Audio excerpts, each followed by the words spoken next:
Welcome to Raging Bullets, a DC Comics fan podcast, episode 404.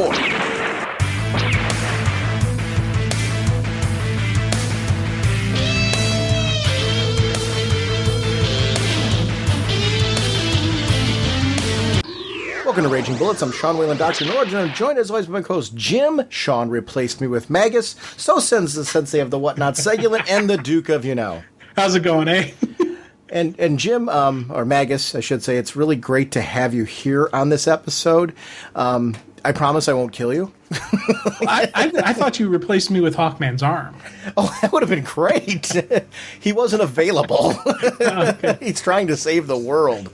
Actually, I just get Hawkman's big toe, because that's all you really need to replace me, is just one big toe from Hawkman.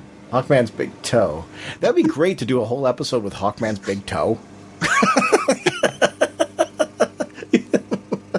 On this episode, we are going to talk about Sinestro, number 5, and Red Lanterns, number 34. We're also going to start the beginning of some discussions looking at the Future's End event. We're not necessarily going to touch on every single issue, but we took a few of them, a handful of them on this one, and we're talking about the weekly series, the New 52 Future's End, issue number 18. We're also talking about Action Comics Future's End 1, Aquaman Future's End number 1, and Green Arrow Future's End number 1. And Jim, thank you. Actually, you had to purchase them digitally because your box hadn't arrived yet and you wanted to jump into this event, so it's going to be cool to talk about this. We are proud members of the Comics Podcast Network, the League of Comic Book Podcasts, and the DCinfinite.com podcast partnership. Sponsoring us this episode is DCBService.com and InStockTrades.com. Jim, they have a book that I am eyeing. Green Lantern by Jeff Johns Omnibus, hardcover, volume 1. 50% off. This is a $125 book. 50% off, $62.50.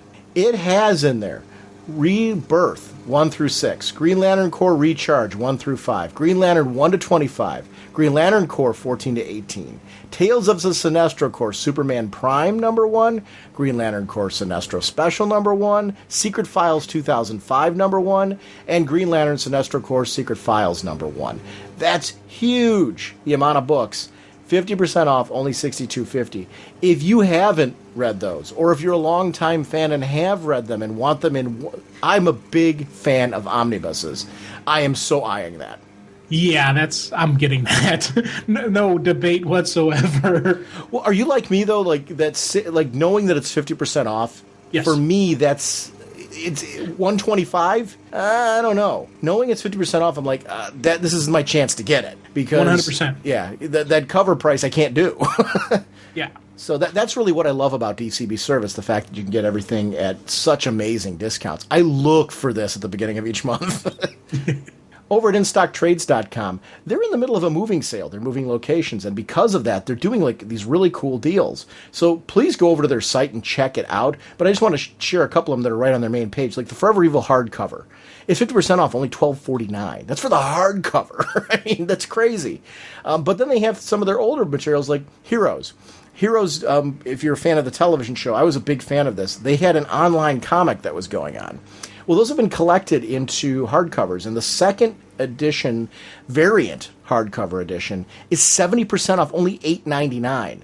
So what I'm saying is go over to their site and sort through. There's a lot of things that they're closing out some of their overstock for the purpose, like there's a Batwoman trade paperback, volume 4, 42% off, only $8.69. This is a great opportunity to grab some of these things at amazing discounts. So sort through the site and see if there's some things you've been looking for and get the extended discounts on them because of the moving sale. So I want to thank DCBService.com and InStockTrades.com for supporting our show. James, what kind of a podcast are we?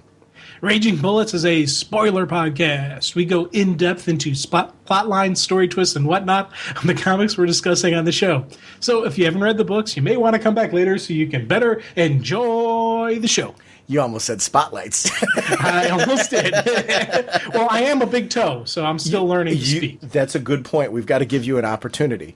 So without further ado, Hawkman's big toe, Magus, and I will be talking about some comics. A scarlet costume ejects from his ring, and in a blur of motion, police scientist Barry Allen becomes the Flash. Jim, our first discussion this episode is going to be Red Lanterns 34. The writer is Charles Soule. artists are Alessandro Vitti and Jim Calafiore. The colorist is Gabe Altieb. The letterer is Dave Sharp. The cover by Steven Segovia and Altieb. And the editor is Darren Shan. Group editor is Matt Idelson. Apologies for name butchery because it was definitely prevalent there. And I absolutely adored this issue. I've been enduring this series in general. I'm actually really sad because Charles Soule just signed, I'm happy for him, he signed an exclusive agreement with Marvel. And you don't hear about a lot of exclusives nowadays. That's something that has kind of fallen to the wayside. You hear it every so often, but it's very rare. And he's going to be an exclusive writer over at Marvel now. He's doing Death of Wolverine over there at the moment, that big event. We're going to have him, I know, on certain books through the early part of next year. But we're going to see some of his books shifting over to new writers. And I'm sad to see that because his output's been absolutely fantastic. Yeah, it's Red Lantern's been a really cool book. And just, as a general rule, he's one of those writers that I'm like, I remember him, I remember reading some of his stuff saying, yeah, that's kind of neat. I like his style. So it's, again, what's going to happen next? It affects Swamp Thing. It affects Superman, Wonder Woman. These are all books that are on my radar very, very heavily. Yeah. And it's because he's just delivering home runs. So it's bittersweet to say that because his output's been fantastic. And the funny thing is he is a writer who I'm following his Marvel work because I like his writing so much. So he's entered into that category very, very quickly for me through his DC work. I've enjoyed him enough that I would follow him elsewhere. This is an interesting event because this has been culminating since the start of Guy Gardner becoming a Red Lantern. This has been the story of his battle with Atrocitus, who is going to lead the Red Lanterns. And ultimately it sets a path in place for the theme of what the Red Lanterns are moving forward. We saw this, it actually goes before the Guy Gardner versus Atrocitus battle.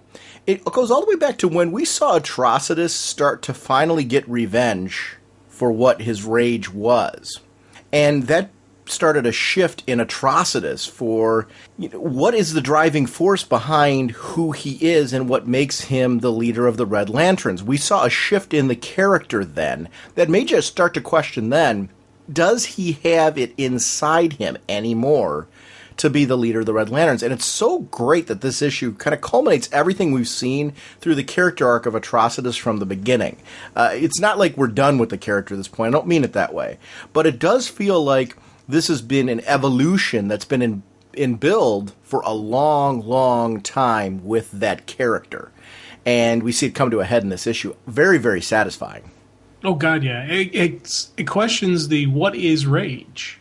Is it just this burning hatred, or can you have a positive level of rage? And that's something they've been exploring throughout the series, especially with when you start getting Lanterns who are so angry that their teammates are being harmed, that's why they're able to act up. So it's not just a hatred, it's a hatred that you are hurting my friend.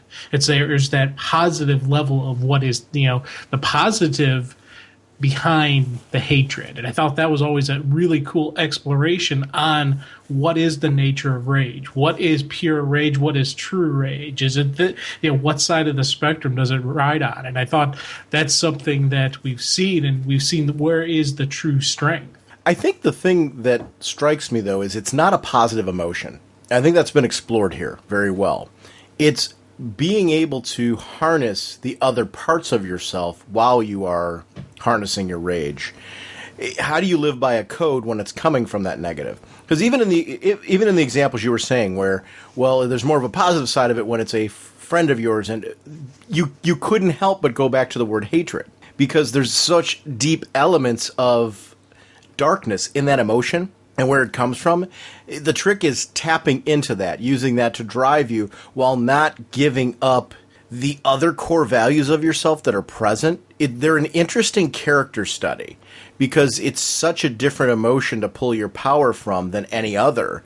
It's interesting to see in this issue that when they bathe in the lake and they start to gain some of their senses, they're able to tap into, and we've seen it here, some other emotions to balance them out. So you can't help but start rooting for them. And we see that really with this core squad that's been with Guy Gardner all along. The hard, bittersweet part of this arc for me has been the losing of two characters who I've really enjoyed.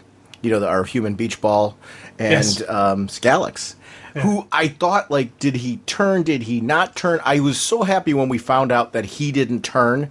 He was trying to infiltrate, trying to use what Atrocitus thought of him, because Atrocitus thought he was like the sniveling weasel who would just go to wherever, you know, the balance of power shifted to, when instead it wasn't. He was touched by what he and Gardner and the whole team were doing, and to the point where he became something more, but yet could still say, well, this is what Atrocitus thinks of me, so I'm going to use it. I loved that. I don't want to call it redemption, but I loved that evolution of the characters. No way to say it. He became something more, but was able to use who he was in the past against his enemy. And I thought, again, showing that it's not just the emotion of rage. It's being able to pull in all the other parts of yourself to benefit and control and guide the rage, which I think is what you're getting at. And I think that's one of the things I've really loved about this. And it's very hard to pin down. Yeah, I was so happy that he didn't actually betray Guy. And I thought that was just a great moment where Atrocitus was like, ever the betrayer, never betrayed Gardner. I was like, yes, that's my guy. Because he's a great character who, you know, over time you get this initial look at him and you think, okay, just another creepy monster. But then you start to see just the artistry in his violence, and just there's a little bit more to it. And just, you know, when Beach Ball sacrificed himself, when, you know, not Beach Ball, Tentacle Guy, and I always forget names, but the very first sacrifice that we had, that affected him. And then you get with everything else, you keep seeing just a little bit chinks in the armor, a little bit going, yes, this guy, there's actually something there. So when he betrayed Guy, I was like, oh man, come on, he was going so good. Things were going so great for him. And then, you know, just you learn it was a never truly betrayed Guy. I was like, yes. I was happy. He had a great death. You know, it's hard to say because he's a cool character, but he did have one of those heroic, you know, hero death moments where you see, okay, he's been the good guy all along. Yeah, it's really important for me to have these characters that I believe in. You know, Zox was one of those characters that you just can't help but really enjoy what he does, you know, and what he brought to the table. So I was sad to see him go. It matters when certain characters die, even if you're able to bring them back in the future. I don't care about that. I don't mind if a writer finds a way to bring them back because I like the characters. But it's, why do you do it in a story? Why does it matter in a story? You do it when there's an emotional resonance to it, when it actually matters. And in both of those deaths, actually all three of them, the one, you know, throughout the history of this series, we've seen the team sacrifice themselves for each other because they've become something more, and they believe in this family that Guy has been creating. You know, this support piece for themselves. It really became like a support group, and in its truest sense. And I think that's where the series became really relatable to me. It was different. It's not the same as we see Lanterns traveling together in the Green Lantern Corps all the time, and it's great. I love those teams that are built. I love those relationships that are built there. But if you're going to do a book like this, it needs to feel very, very different when you've got running buddies in this book. And it does. It does feel more like a support group. And I really like that because the vulnerability of the characters, that because of the rage, because of where it comes from, that vulnerability and looking to Guy as a guy who's evolved and kind of understands, hey, this is home. This is the group that I belong with. This is who I need to be right now. There's something to that I think was really, really rich in this. This really felt like a closing of a major, major arc for the Red Lanterns. 34 issues in, and this series, I think, has become nothing but more relevant now than it was ever. And there's something to be said for that. It's nice to see that the series is still teaching us new things and becoming more interesting. I highly recommend this arc in particular if you haven't been reading the book, if you never tried it, or if you tried it at one point and jumped off because you just didn't find what you were connecting to. What they have done with this series now, I think, is just incredibly, incredibly interesting. And I can't wait for the 5 years later issue because I want to see where this all goes. Yeah, because also you think about just this really is, they could seriously end the series on this issue. Mm-hmm. And, when I read it first time through, I was like, I had to jump on the list of books ending. I'm like, they didn't end this, did they? But it gave this great beginning, middle, and end for this whole Atrocitus story, for this whole evolution of the Lantern. So it does have me wondering, where are they going to go with this? What happens next for the Corps? How are we going to see, what new Lanterns are coming in? How are they going to come in? What's, the leadership structure going to be like? There's a lot of just, unknown out there. And I think that's a great way to end this story arc, that especially we have the 5-year jump, and then we're going to go back into the story and it's going to start, building on to whatever's next. Because I don't think Red Lanterns is part of the big God's End storyline that's going on in the Greens books, right? I think it is. Let me check. Okay. Hang on. Yeah, I thought it was all the books, and it is. It looks like it's going to have a one-shot, and then Act 1 of the story is going to continue into Green Lantern 35, Green Lantern Corps 35, New Guardians 35, Red Lanterns 35, and Sinestro number 6. So it is part of that big event. And I'm excited for that. I'm actually very curious at this point to see what that means for Guy, because at the end of this issue, I know we're kind of jumping around, but I think we have to talk about it. We see Guy goes through this whole evolution after the fight, and we'll jump back to talking about the actual specifics of the events of the fight, where he's at a point where he's done everything with the Red Lanterns and come to a point where he gave his all in that fight. Like, everything emotionally a man could possibly deliver, or, a person in general could possibly deliver, he gave in that fight. And at the end, it's, I've left it in a place where Bleeze and Rancor can take the Red Lanterns and head into a new direction. So he sets off to the side. We see the ring around his neck, and he's not even on him anymore, which shows, again, another point of evolution. He can have the ring off him. Yeah. So that's a nice twist to show that. Is that just for him, or are there other Red Lanterns that will be able to take that step? I really, really liked seeing him in that place, but does that mean that he's not going to be a part of that event, or he is? Will that be what brings him back? I don't know.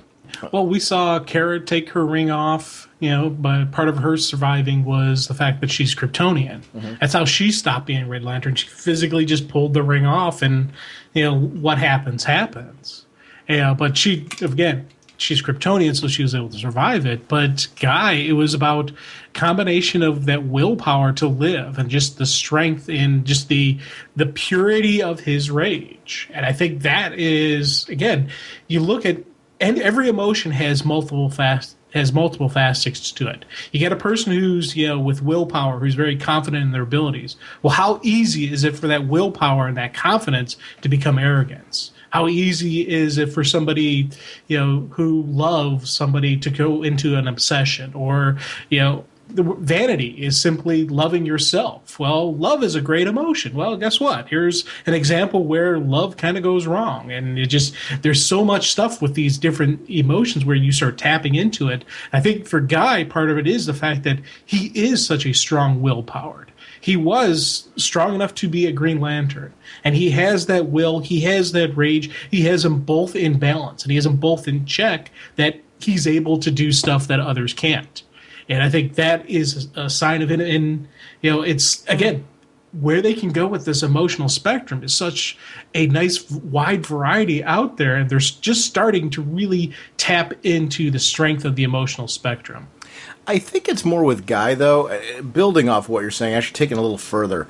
I think with Guy, we'd be remiss if we didn't ignore the fact that in the battle with Atrocitus is fighting because he basically, when Guy took over, lost all identity.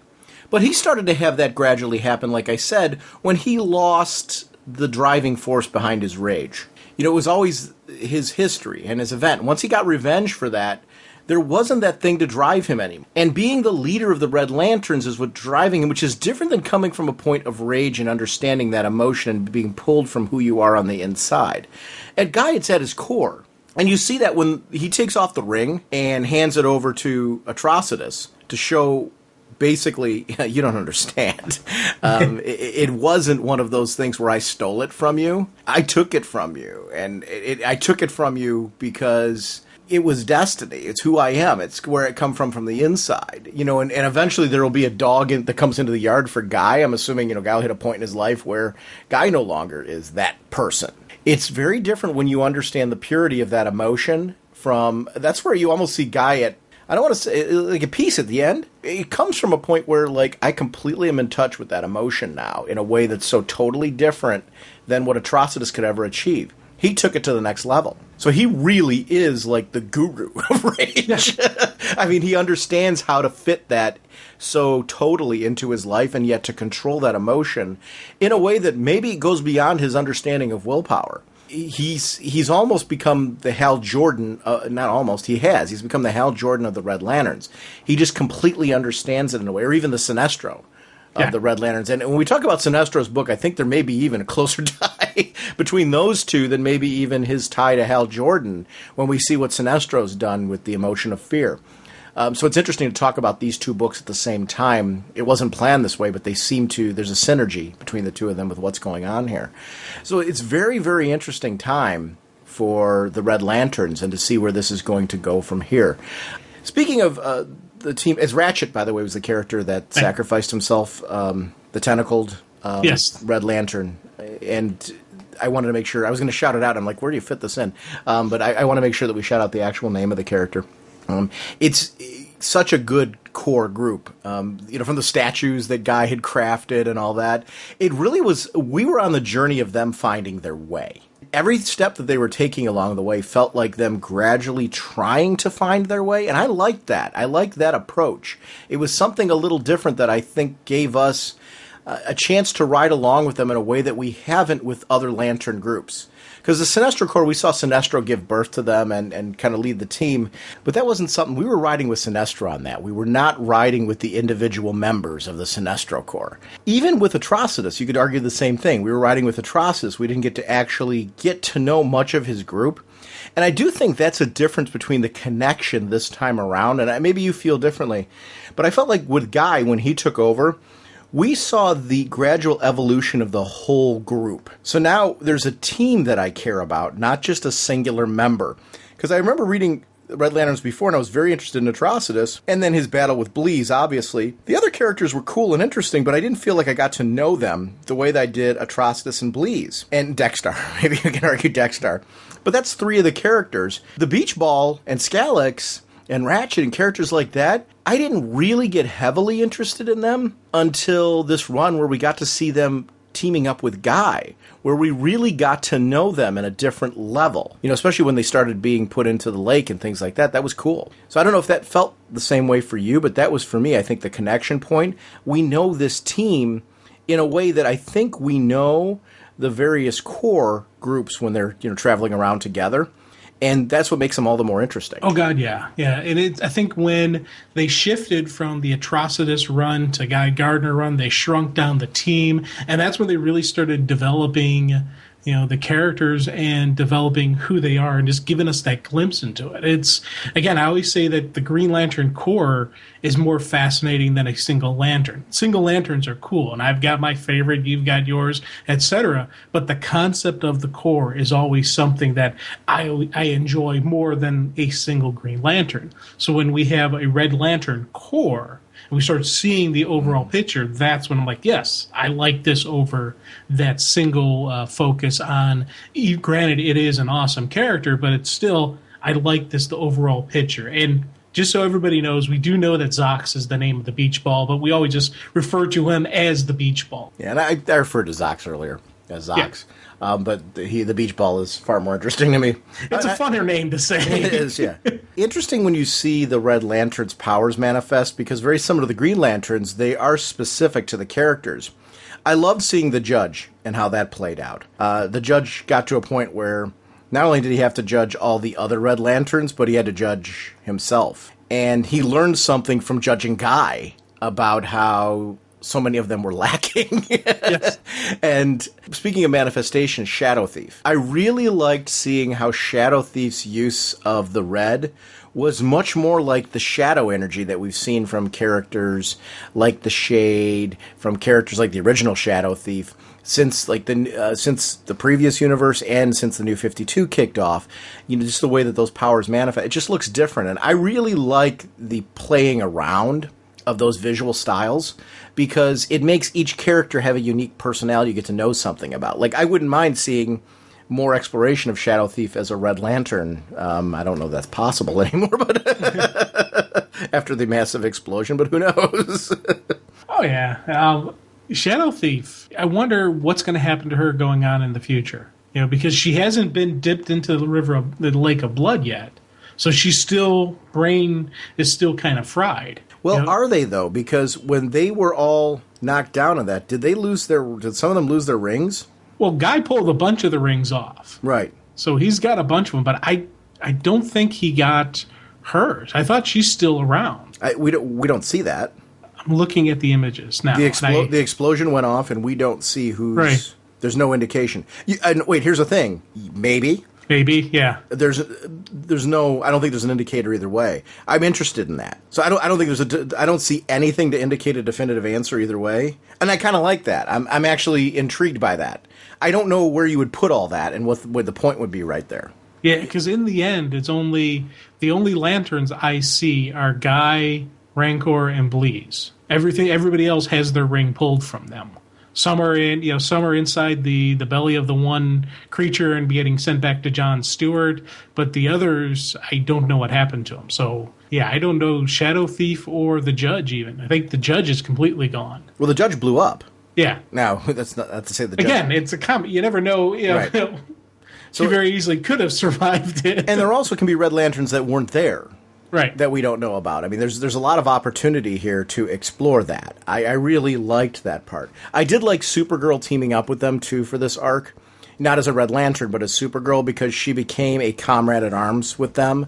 And they had strong feelings for her. She started developing strong feelings for them. And in many ways, their camaraderie helped her to evolve to the point where she could take the ring off. It was so much more unclean for her than it was when Guy went through it, it was interesting to see her battle. That whole arc, I like these multi-issue crossovers. I like what they did with Supergirl, how that was a multi-issue crossover between those two books.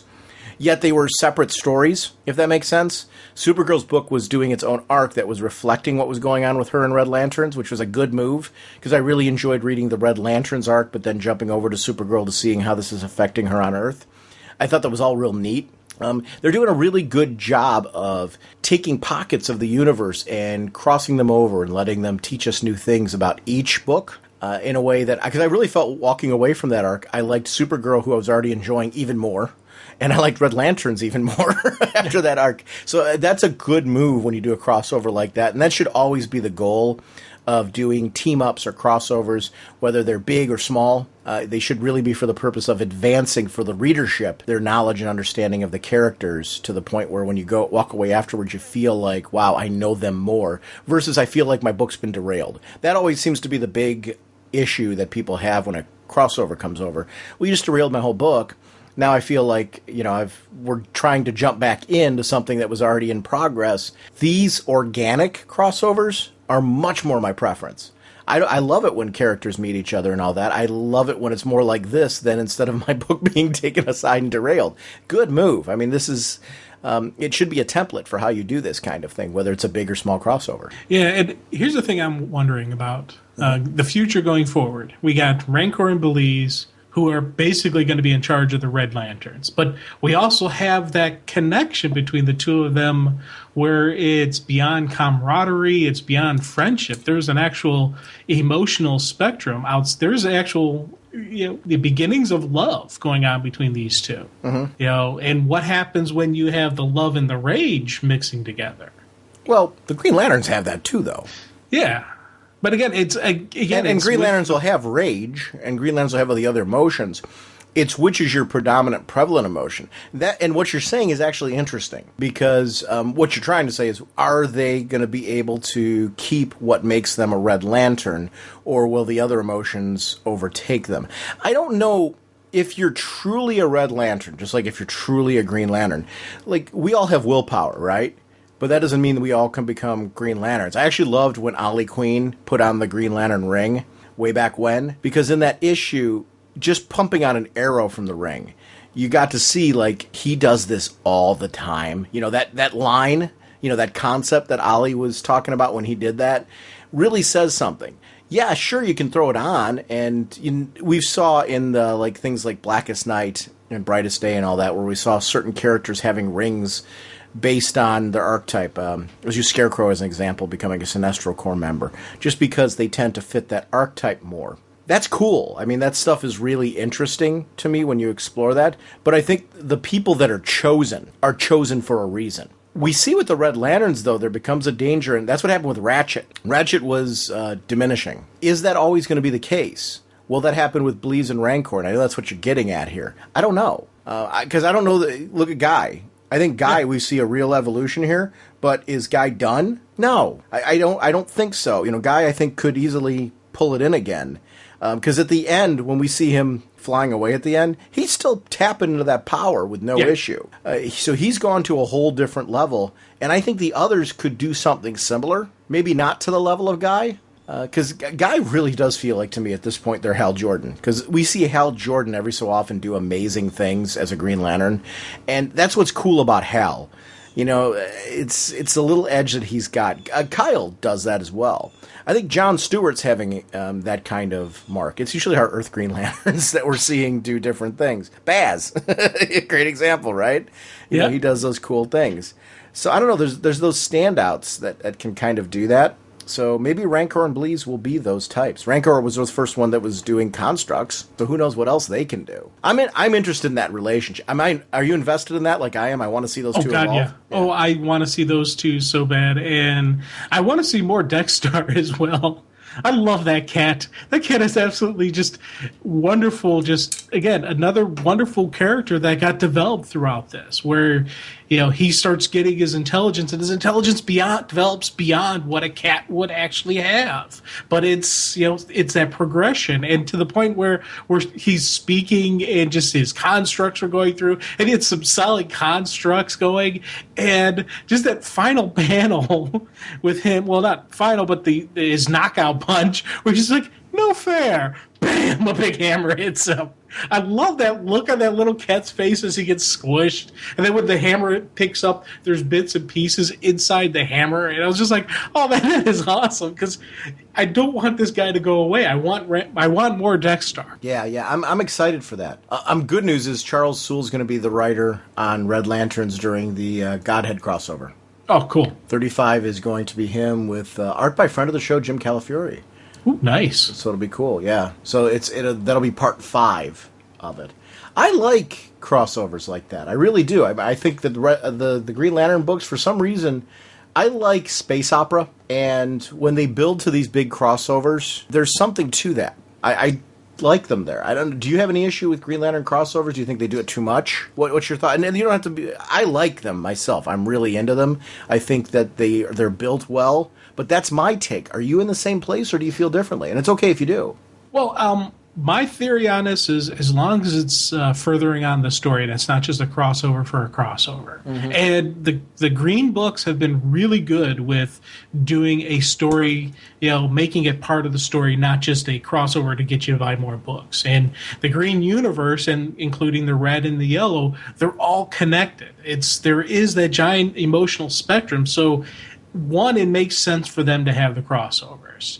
2, the way they work together, they work well, so it's a good, solid story that doesn't derail the current story. It doesn't, make you, why is this here? It has this great flow through and has a great feel to it. So I've never had an issue with any of the green, red, yellow story crossovers, because they've always crafted them well. And it's one of those things where I'm like, I'm going to trust editorial. I'm going to trust the writing staff. I'm going to trust these creators that I think are good. So let's just see what they give me. But, and for me, the other thing that I started looking at it is, I like the fact that when they can use multiple issues, they tell the story faster.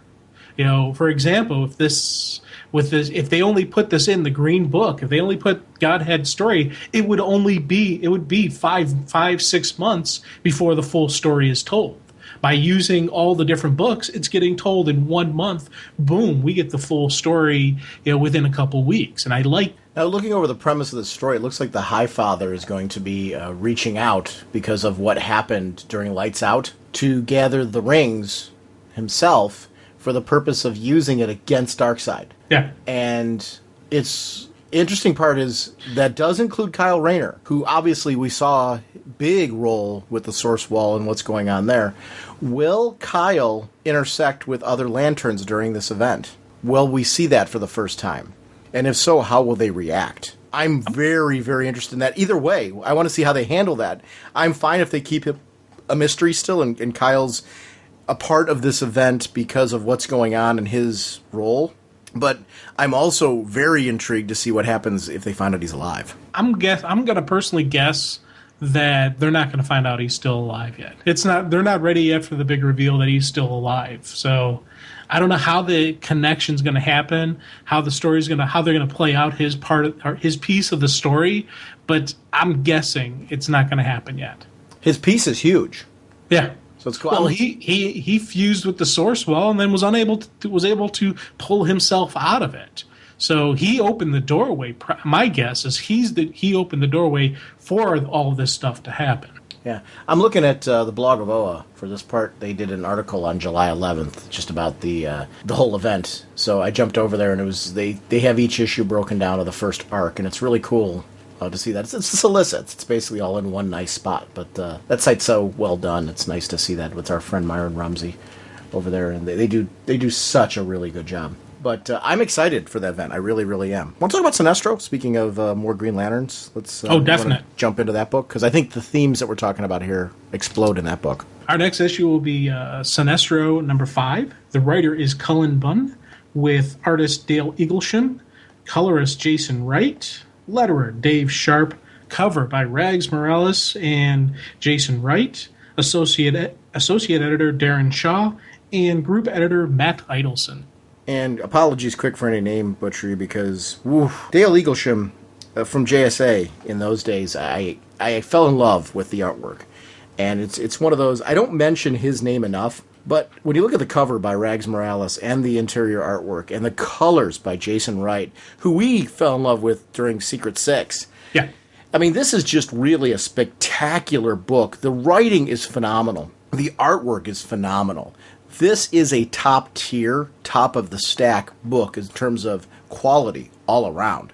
I love Sinestro. Sinestro is a great character and very deserving of this kind of delivery for this title. This is 5 issues in. If you're not reading this book, you really need to give it a chance, because it's on my short stack. It's a really, really good read every month. It's unique in what it's presenting, and it's gorgeous. What a good-looking title. Yeah, this one is hitting on all cylinders. And, you're sitting there gushing, and I'm right along with you, nodding my head on everything you said about it's just fabulous story crafted and absolutely beautiful, beautiful artwork. And this is, and it's even, one of the things I like about it is some of the other stuff, because I always enjoy non-traditional panels. And I like how when the artist and the creative team gets together and they really know how to formulate this. And you look at it with Sinestro, they've done a lot of non-traditional type panels with even just the accents around the outside sometimes, and just one showing carnage, one showing violence, sometimes showing just sheer energy and power. And just, this has been a really, really cool layout and a really cool story being told. I'm very happy that Sinestro is being treated with the level of respect that he deserves, because he is on my short list of absolutely wonderful villains who you kind of sometimes put the quotes around the word villain, because he's one of those guys who absolutely 100% feels he is what's best for business. He is what's best for the universe. If we would all just listen to him and do things his way, there would be universal peace. Everything would be order. There would be order. And I love that about him, that it's absolutely wrong. You should have complete free will. And I'm not one of those guys who's, sit there, follow, wants everyone to think the same. I want diversity, and I want just everyone out there. But you know what? You gotta love Sinestro in that he's never wavered in his resolve and in his opinions and just in his characterization of who he is. I love that about this guy.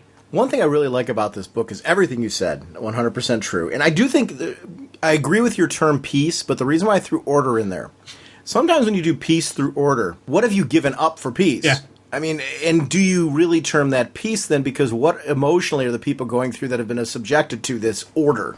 That's where it becomes very much a tricky, is that really peace, or, is it, you basically, put people under your thumb and they've given up every hope of free will, and in Sinestro's mind, well, yeah, but there's peace. Yeah. Sure, I guess, in a manner of speaking. Order is a better term for it, because what he wants, it's really debatable, the peace that comes from it, because those usually lead to uprisings eventually. Yes, and it's actually, I was completely agree with what you said. That's order, discipline, order. Those are much more of. It's the whole justice of the peace. Well, not exactly justice, not exactly peace. It's, there is that, order is a perfect word for it, because that is what Sinestro will bring. If you do it his way, completely 100%, you're not going to die by a random mugging. You may not actually truly live and be able to experience life, but you will be physically, your physical being will be unharmed. And I think that's what, where Sinestro goes. And in Sinestro's mind, he doesn't see it as a bad thing. He doesn't see it as conquering people, as breaking their willpower. He sees it as, this is the best way to do it. The other thing about this book, Lyssa Drac, Des Trevius, Rajan Kale, and I might be butchering the name of some of those characters. I've started to try and get them to know them in my head, because they're characters that are starting to matter. There's members of the Sinestro Corps that are starting to step up, that are becoming newer spotlight characters. Sornik, I mean, really, come on. I mean, this is just one of my favorite characters since the Green Lantern Corps book launched in the previous universe. They're taking full advantage of the opportunity to really take some of these characters that haven't either had a spotlight ever, and they're new, or characters that are old favorites that have been sitting on the shelf, so to speak, and put them in a storyline that matters. Sornik here is definitely a spotlight character. I love seeing her coming from the Green Lantern side. In my feeling is that Sornik's our riding buddy. Sornik's asking the questions that we would ask. and I like that. That's my connection to this book. We're seeing things through Sornik's eyes, because she'll bring that lens into it. We got Hal Jordan connecting with Sinestro here, and the real battle between the two of them, the confrontation between the two of them, since everything that went down where Sinestro, in the end of John's run, went off and went on his pilgrimage to try and find himself. There's a sharp difference between the evolution of Sinestro and the evolution of Atrocitus. The evolution of Sinestro left Sinestro, very similar to Atrocitus, losing everything, in the sense that, where do I go from here? But the difference between the two characters is really apparent here, because Sinestro fought to overcome Parallax. It's to the point where, in doing that, he found new meaning. He started to get that entity under control, came back and started to see what was happening with his people. The death of his people, he basically lost his purpose. In coming back, seeing that they're alive, he's found new purpose, a renewed purpose. And he's pushing things to a level that they've never been pushed before. He actually is controlling the entity. And we haven't seen this on the Fear side. We saw it with Ion, where, there was such a touch with the entity of the green. But it's a lot different when you see that with Parallax, knowing what we've known historically with Parallax. Sinestro whips that baby out, and, it's basically, everyone's seeing me in a new light now. It's no longer, Sinestro is just a member of the Sinestro Corps that people follow because of his leadership skills. Sinestro is the entity. I mean, in the sense that he's contained it, he's controlled it. He has that kind of power. It puts him in a different plane. It's very similar to actually the journey that Guy Gardner has gone through. When you see Guy Gardner against Atrocitus, even though he's not absorbing entities and doing all that, there is more of I have reached like a perfect zen with rage. Yes.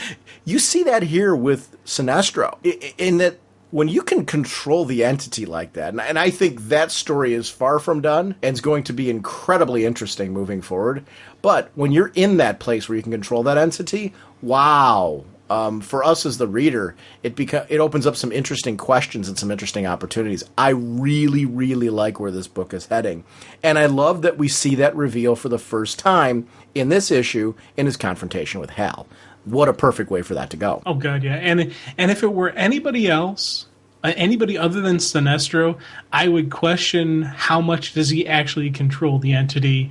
I would immediately suspect that it's the entity manipulating, the host body, making them think they're in control when they're really not. But because it's Sinestro, I 100% believe that he's got full control over that thing, and he's actually been able to tame it and take it. Again, it's your Guy Gardner comparison is exactly spot on, where he has taken just the mastery of fear to a whole nother level that anybody else before him ever thought about or even could possibly think to achieve. And you look at when Hal was possessed by Parallax, when Kyle was possessed by Parallax, they weren't able to get this level that Sinestro is because they never embraced the power. They never embraced the nature of what is the fear. To them, fear was always this invasive force that they had to fight off and that they had to defeat and that they had to push out. Whereas Sinestro,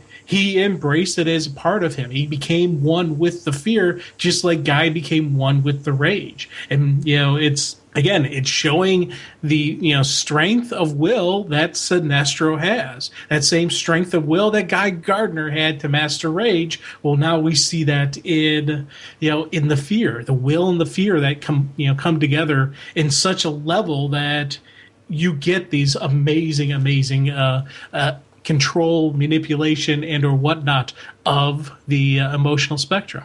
Here's some great writing. You see, Jordan, I did what you could not. I mastered Parallax. I subdued it. It wanted to slaughter you just now. Could you sense that? But I wouldn't allow it. Tell me, when it comes to control, who is the student and who is the teacher? You didn't come here to question me. You had no intention of arresting me. You wanted to cow me, to prove you were my better. How foolish you must feel now. I have no interest in feuding with the Green Lanterns. To do so would only distract me from my true goals. In the fight that would follow, the Green Lanterns would be destroyed, and my people would be at best forgotten, and at the worst caught in the crossfire.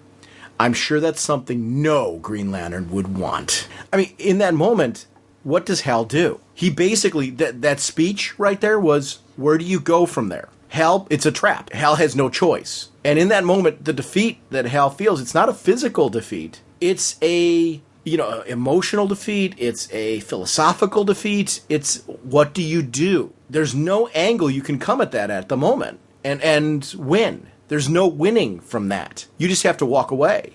What a powerful moment. Great dialogue. Sinestro, when you do speeches like that, you got to be careful when you do them and how. But you've got to deliver them with that kind of level of depth.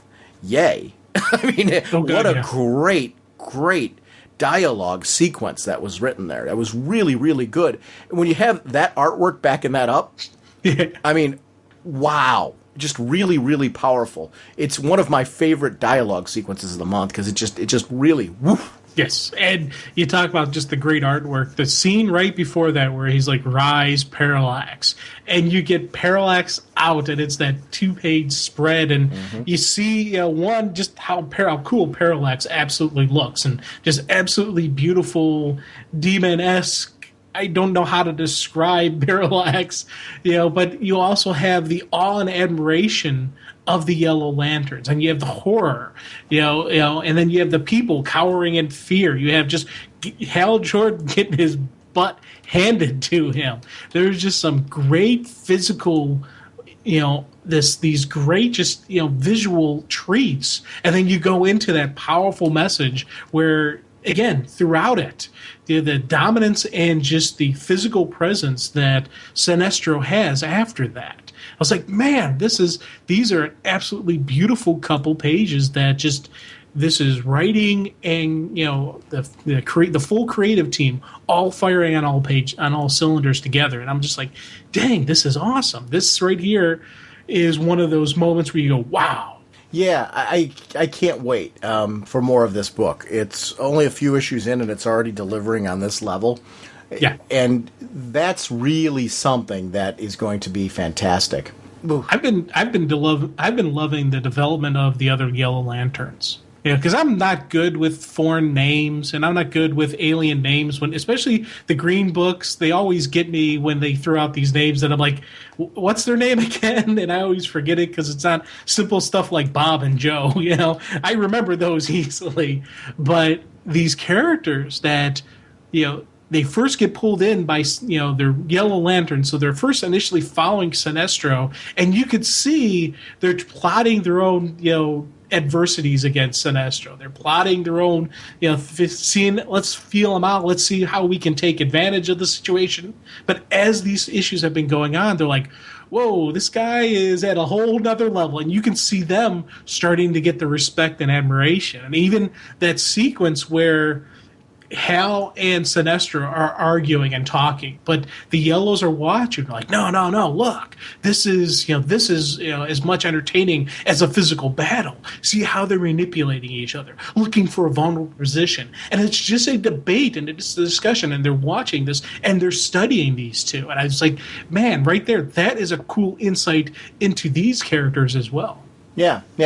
It's really an interesting story because there's an open slate now to start developing some characters that we haven't seen developed before. And some of them are new, like I said earlier, but I really, really like that opportunity because it's what we're liking so much about Red Lanterns. They're doing it here, and it's unique. It's a different experience. This is the thing that you need to do when you start issuing books out from different colored rings and things like that. You've got to separate it from the other books. A Sinestro book doesn't do you any good if it's not distinguishing itself as something unique, as something special. This book's doing that right out of the starting gate.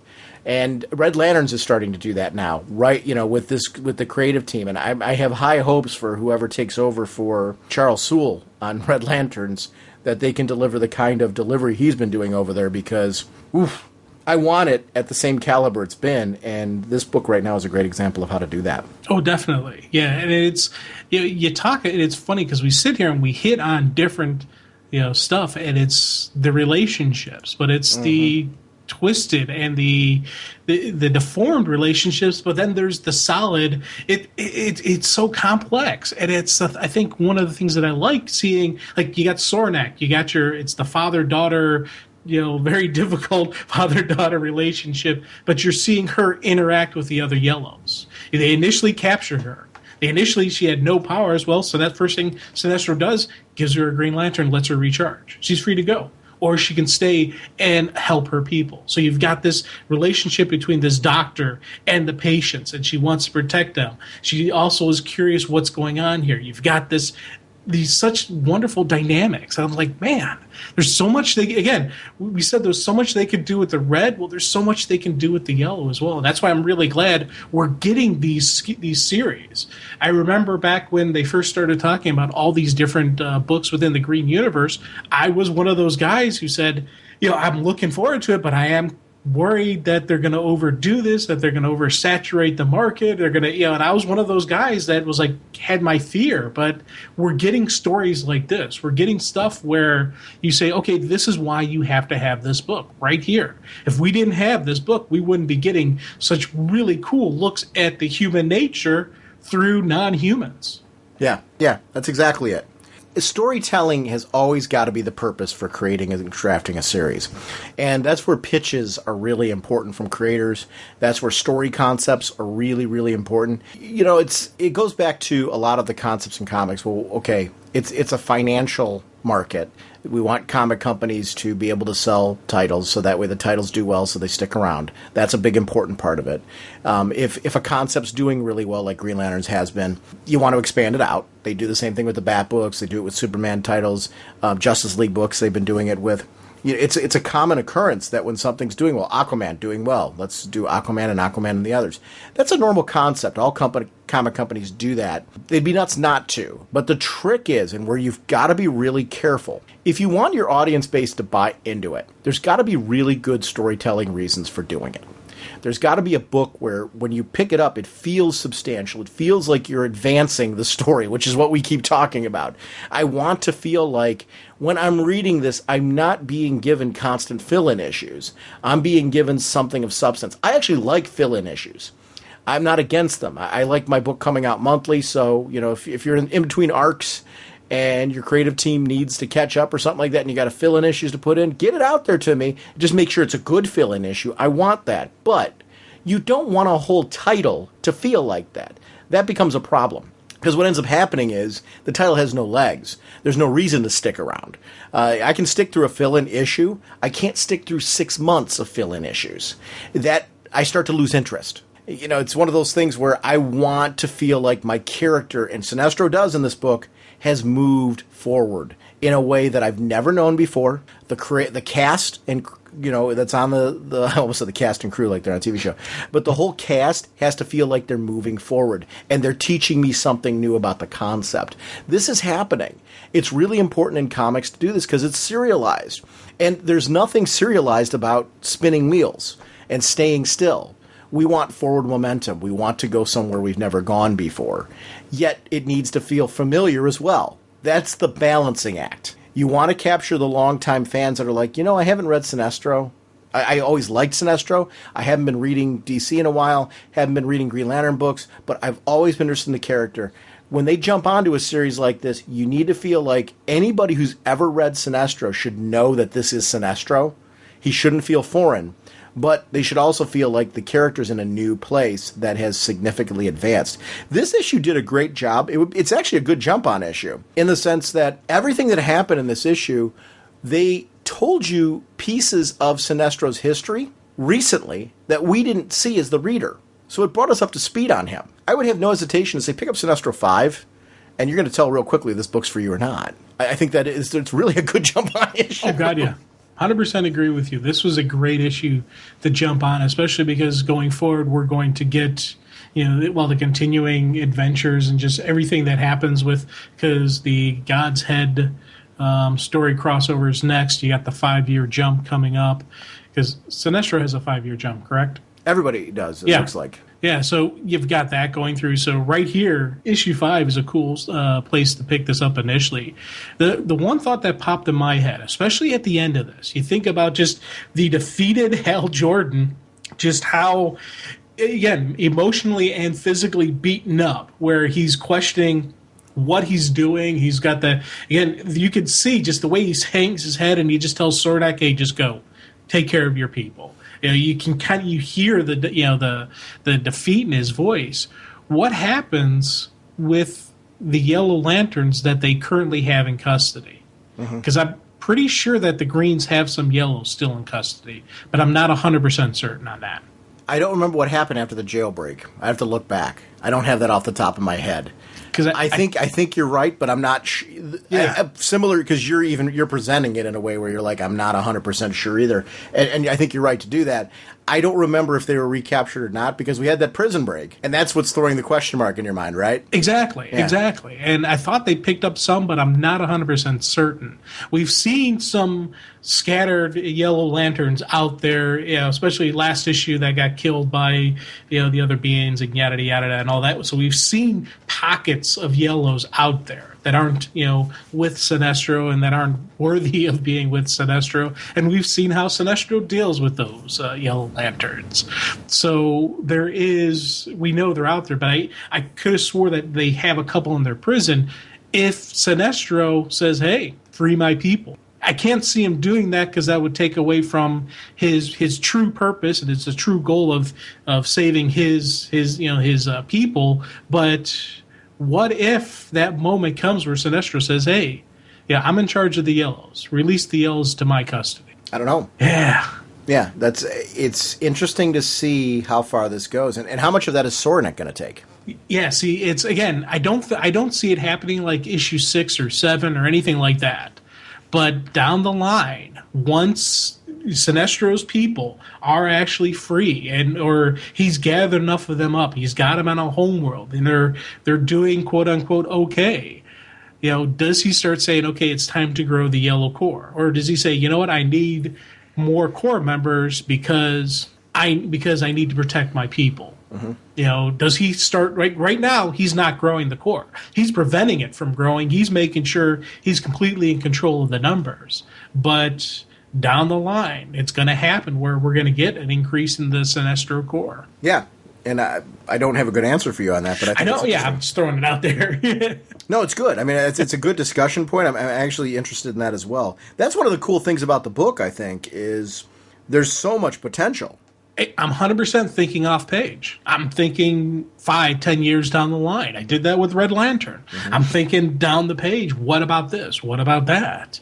Sornek is a great doctor, and she's an absolutely wonderful Green Lantern, and I would never want to see her leave the Green Lantern Corps, but what if she somehow could adopt the Yellow Corps into the same type of... It's that merging of will and fear. Could she, become a Yellow Lantern and not be a quote-unquote Yellow Lantern? Could she still have that essence of the green with her and still, could she be a yellow-greenish, lantern? Gesundheit. I don't know. Sure. I don't know. It's a good question. I don't know. And see, I don't know that I see Sornek going down that path, but... Like you're implying here, there's storytelling that has to happen for us to see that. Yeah. It certainly could go there. Yeah, especially she spends enough years with Sinestro, and she sees, the point behind what he's doing. And if she sees him actually helping his people and actually doing what he said about, just being there, bringing back their people, bringing back just, being a champion of life while he is the master of fear, using that fear for something different than what it always was in the past.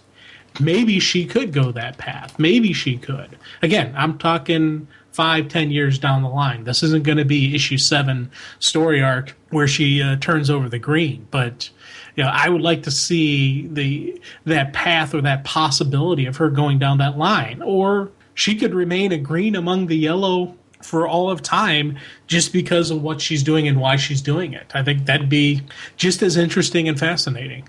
Yeah. There's a lot of potential here. And that's the part that really has me very interested, is the potential. What is going to happen moving forward with the character? I don't know. I'm fascinated. I don't really have a preference there, but I certainly want to see it. Oh, no, you don't!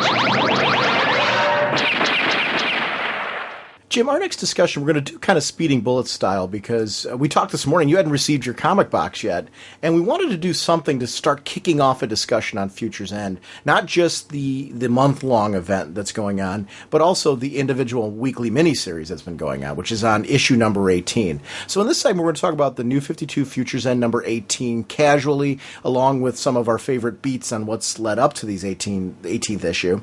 Action Comics Future's End number 1, Aquaman Future's End number 1, and Green Arrow Future's End number 1.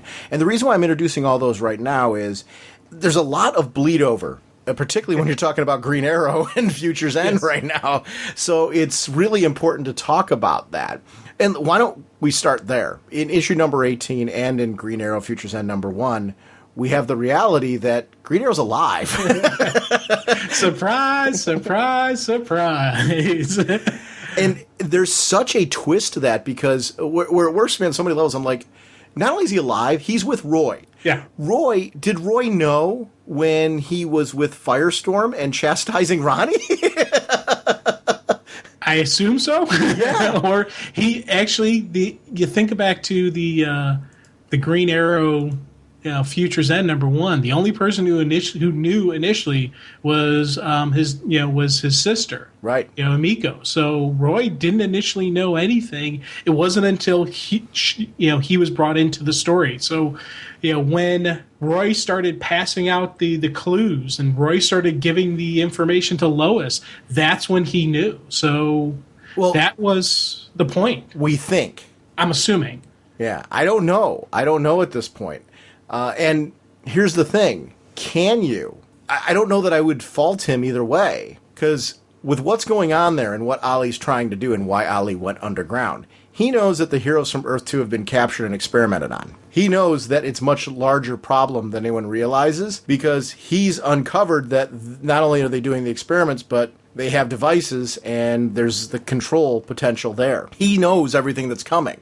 So because of that, underground, he's gone back to this island to try and build a squad to go up against what's going to be hero versus hero in this event, because That's really what's here. There is another war brewing by the fact that these characters have been captured and controlled. So I love the way that this played out. Everything that Ollie's doing makes perfect sense to me.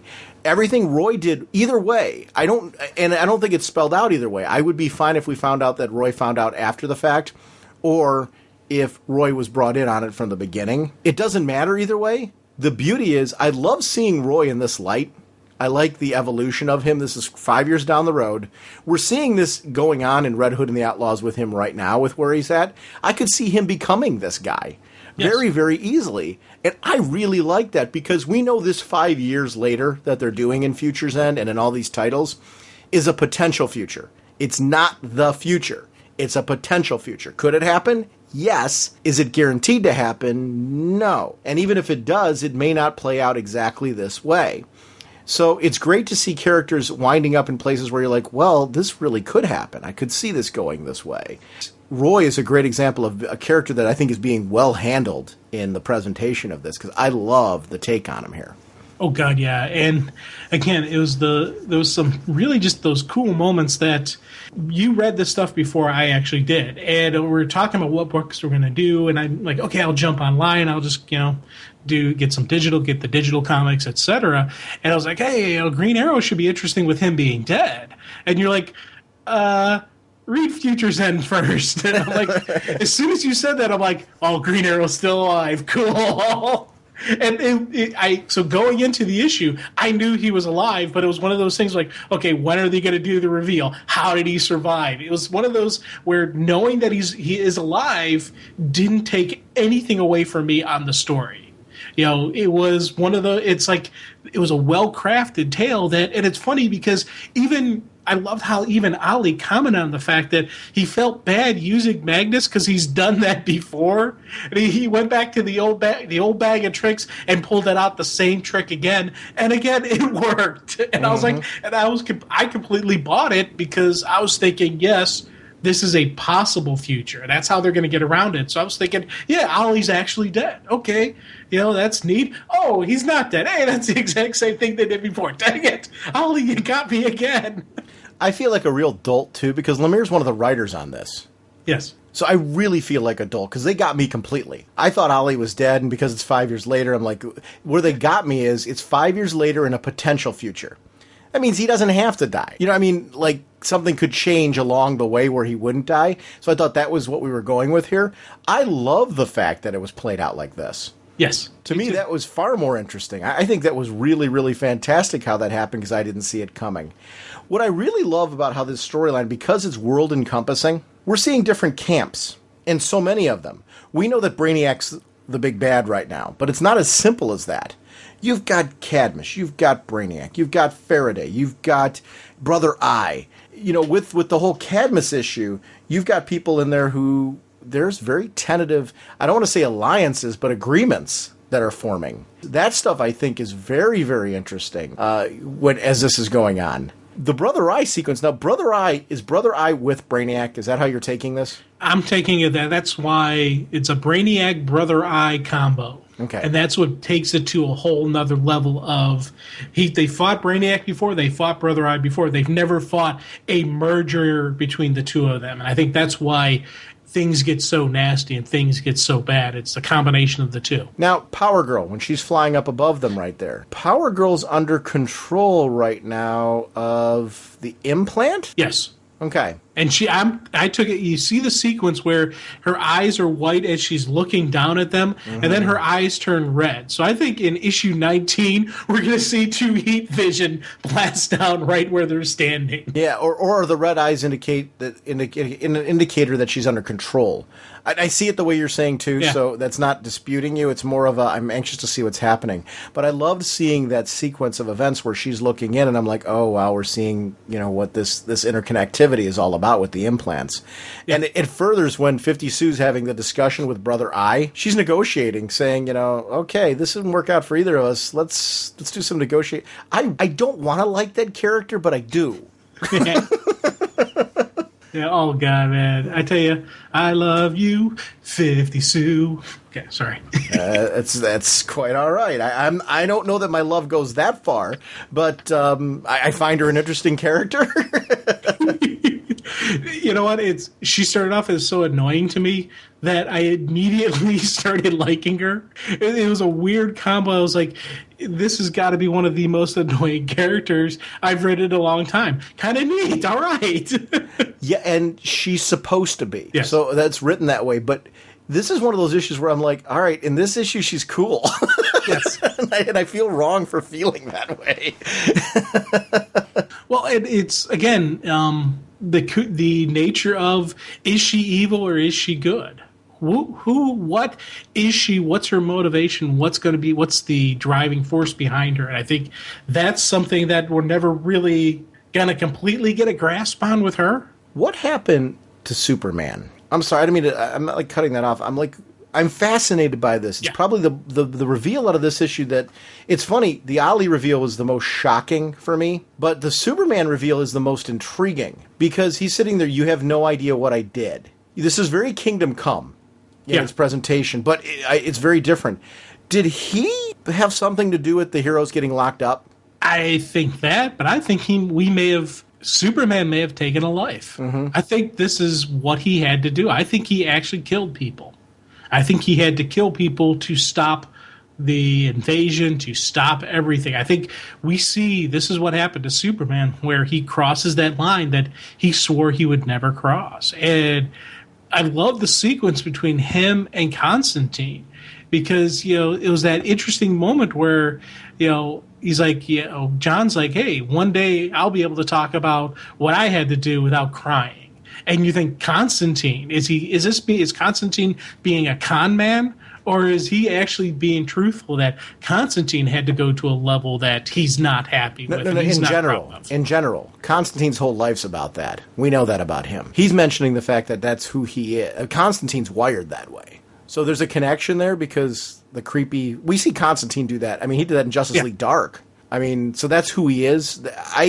Here's the thing. I don't know that means that he didn't do something further during this whole event. Right.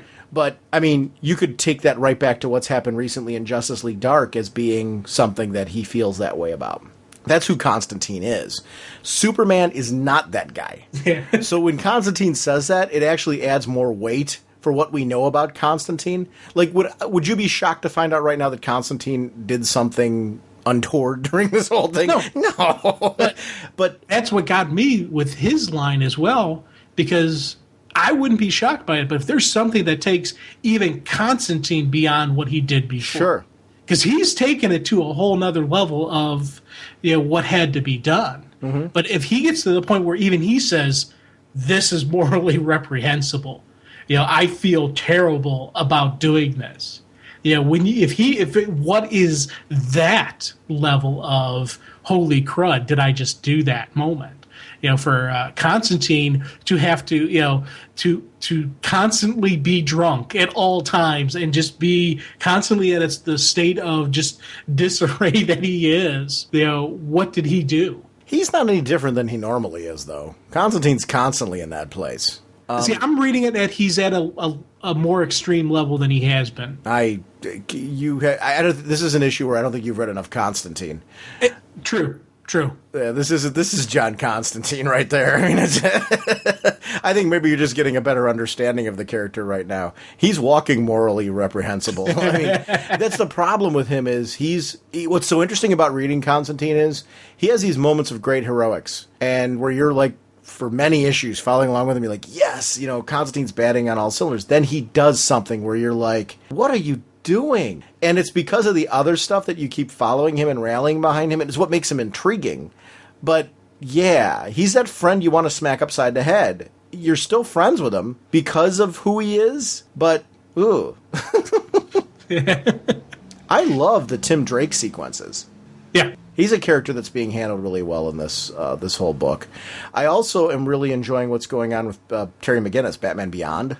I love having him involved. And I hope he's a character that somehow can get... I don't know how you would do it, and I don't know if you can fold him into the regular DC universe. I wonder if that's the reason why Batwing's book's coming to an end, that we might be doing more with Terry McGinnis down the road when this is all finished. I would be all for that, though, because he's working really well.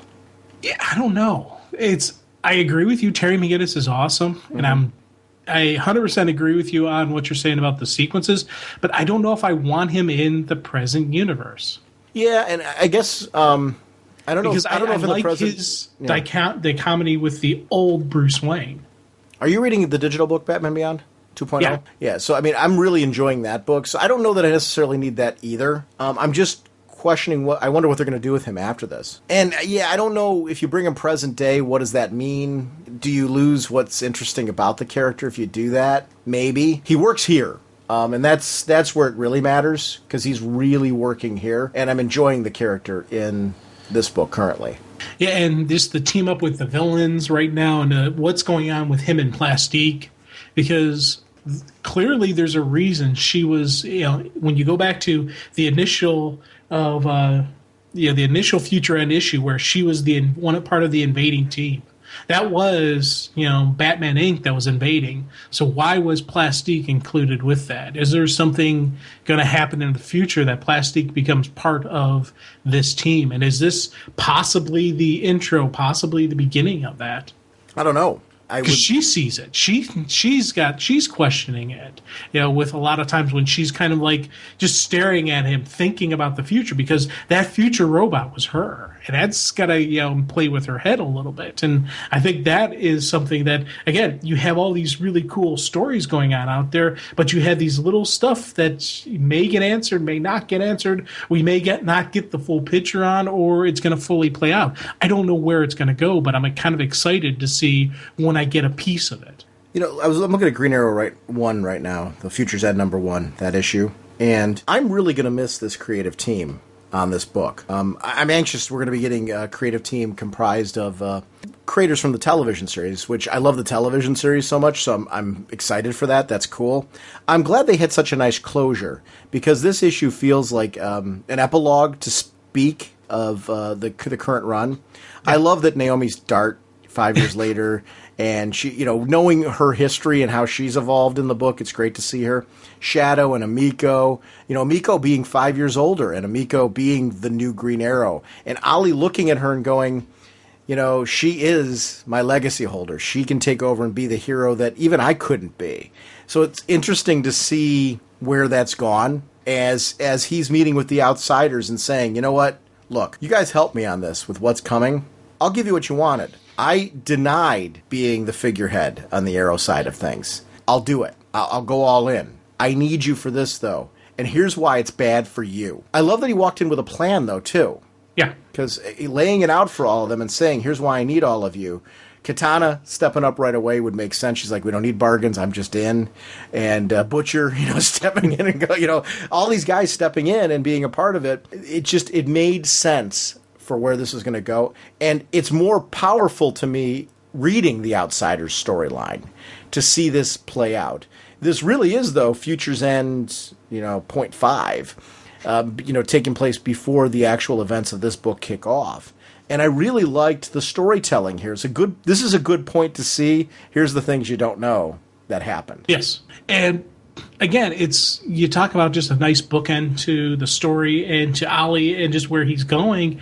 It's funny, I got to sit there and I never thought I would say this, but I got to completely agree with you that how much I really, really do like Emiko as Green Arrow. Mm-hmm. And I didn't, when they first started introducing the character, in the back of my head, she had a lot of the Damian qualities to her. Now, I love Damian. Damian's an absolute wonderful monster. He was just this great creation that turned from this killing machine to this hero. And I love the journey and I love the character and I so desperately want him back. But when they started doing the same, and I saw these similar pathways with her, I was like, are we going to the well one too many times? It's the same, but you see this evolution, you see the character, and you're like, you know what? Yes, there's commonalities and there's similarities, but it's not the same character. They made it their version of it. They took their way and her path. And I was like really happy to see kind of that growth. And you mentioned with with Dart. And the last issue of Green Arrow, she first gets her hand on the dart gun to help them get out and help them escape. And she's got that, she's using it. And later on, she continues on the character. So we've got Green Arrow and Dart, fighting to save the city. I was like, oh, that's kind of cool. Yeah, I really, really like that part of this storyline, that as they were going to save the city, it was easy to rally behind them. Yeah. And it was a good issue that way. To me, it's a good week to have that issue coming out at the same time as the new 52 Futures End issue that came out with the reveal of Ali, because we get to see the whole side of the story. Great timing. This is exactly how you publish two issues at the same time that have a great energy together, because I really felt like they're must read. So if you're not a Green Arrow reader, but you've been reading the Future's End story, you really should pick that up to see how that all played out. It's a good zero issue for that. Here's something that kind of, and I don't want to say threw me off, but has me wondering if there's more to the story that we don't know yet. It's Lois and her desperation, or her strong desire to publish that Shazam is now Superman and not Superman. Because, she's sitting there saying, hey, we got the freedom of the press, we got to do it. But, there is the counter argument that the world needs a Superman. And is her desire to publish the fact that, Billy is actually Superman anything, beyond just her desire to publish it? Or is it because she even talks about, if he's Superman, where is the real Superman? Is this her way to try to get him out and find out where he is, or what's her angle with this? Some of the funny part is, some of this, though, you're contradicting yourself from our Superman 4 discussion. Yeah. Because you were, on the other hand, in that discussion, you were all of the end of Lois because of the fact that there's the press and all that. Why? Because you were arguing against this during the film discussion. Yeah. So now you're on the opposite side of it, and it's where it gets tricky. And what I like about that is, and I think there's a point to revisiting both concepts right here, that's the tricky part of Lois Lane, because she should have the desires that she's mentioning here, but there's that other part of her, because she's on both sides of the playing field with her relationships here, that what do I reveal, what do I not? I believe in the press. I believe in getting the word out. I believe in the truth. I believe in people needing to know. And she says, sorry, but this is news and you have no right to sit on it. So there's the downside of it. And she's sitting here asking the questions. Where's the real one? What's her angle there is? To analyze the information, to decide how to report it and what to report and what is journalistic responsibility, what is it not? It's an interesting debate. And I think we're seeing that debate live here. Do you know what Lois is going to do at the end of that sequence? No. And I like that. I'm not really sure. I think we should be in that place, because if you're Lois Lane, would you know what to do in that moment? God, no. It's, again, that is the craziness of what she's dealing with. Now, that's why part of me wonders, is there something else in her end game? Is she not just saying, I want to publish this to publish it, or is she kind of like trying to manipulate the situation, trying to get Stormguard to say, hey, to tell her where the real Superman is? Is it, I don't want to say blackmail, but it's a form of blackmail. Maybe that's what she's trying to do, saying, hey, I'm going to publish this, tell me what's going on. And I may not. It's kind of that. She's not throwing that out, though. You're reading a lot into that. True. I completely admit I am reading a lot into it. It just, again, this is me thinking outside the pages that's written, trying to get into Lois Lane's head. I'm not getting that vibe from her. I get that she's asking the question. Now, I think if Stormguard keeps dodging it, could that be on the table? Maybe, because Lois isn't above using leverage to get the story. Lois wants to get the story at all costs, to get the truth at all costs. But it's going to become an interesting part of, is she going to do it to get the story? Is she going to do it to get the information, then make a decision on the story? Lois is an interesting balance, because, there's everything she's saying about the First Amendment, the right to report the story and all that. That's what Lois believes. Lois will sit on things, though, because she believes it's in the greater good, the benefit of the greater good. I find that fascinating. What you're saying could be on the table. I don't think we're there yet, because she's just sorting through this. And I think that's what we're seeing here. But it could lead to that. And you're right, off the page, could it lead to that? Yeah, we're not there yet, though. It could get very interesting, though.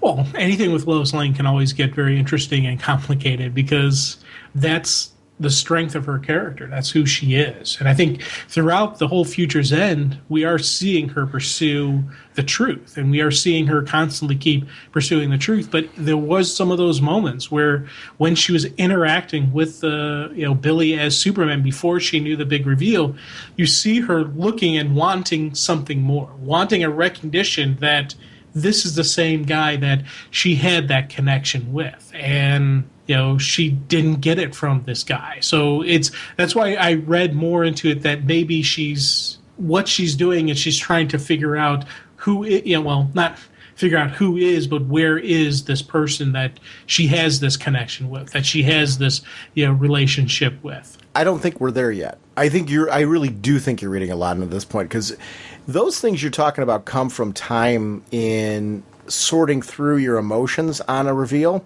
She hasn't had the chance to do that yet.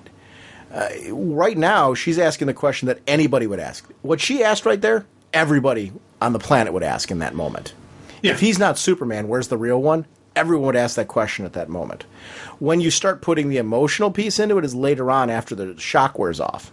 She's not there yet. We could see that. I hope we see it, because it's interesting. I want to see where the story goes, because that reveal hasn't hit itself at this moment. And I'd like to see where Lois goes with that, whatever it means for Lois. But when you're in shock, I don't think you have the chance to process everything you're talking about, because that's a processing thing that you're talking. I mean, we're literally seeing she's zapped up to the Justice League Defense Station with Stormguard, and in that moment, they're just starting to process what really is going on here. She didn't know yet fully that he's not Superman, and where's the real one? Because remember, she doesn't know his identity. Well, it's 5 years later. She doesn't know Superman's identity. She asks, here, you're Superman, but you're just a kid, 20, 21 at the most. That's not a girl who knows that Superman's Clark Kent. True. Yeah, true. You got it, yeah. So there's a lot for her to process here. So the things that you're jumping to, I think you're right that they could potentially be on the table down the road. She's been hit with way too much information right now to have hit the point where we're processing deep emotional connections. She's just processing right now that this kid that she thought for maybe a brief second might have been Superman now is definitely verified as not being Superman. So where's the real one? She doesn't know his identity. Not if she's telling him, you're Superman, but you're just a kid, 20, 21 at the most. She's sorting through all that. So she doesn't know his identity here.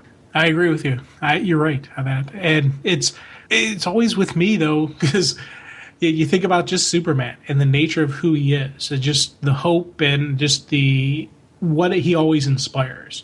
And I thought that was it always just gets me, because you see him at the beginning where he's plowing the fields, and when Constantine tells him about there's a desolated village, he does the super speed there, sees the village, and comes back before the big I-beam can fall on the ground and says, I've seen worse. And Constantine's like, what?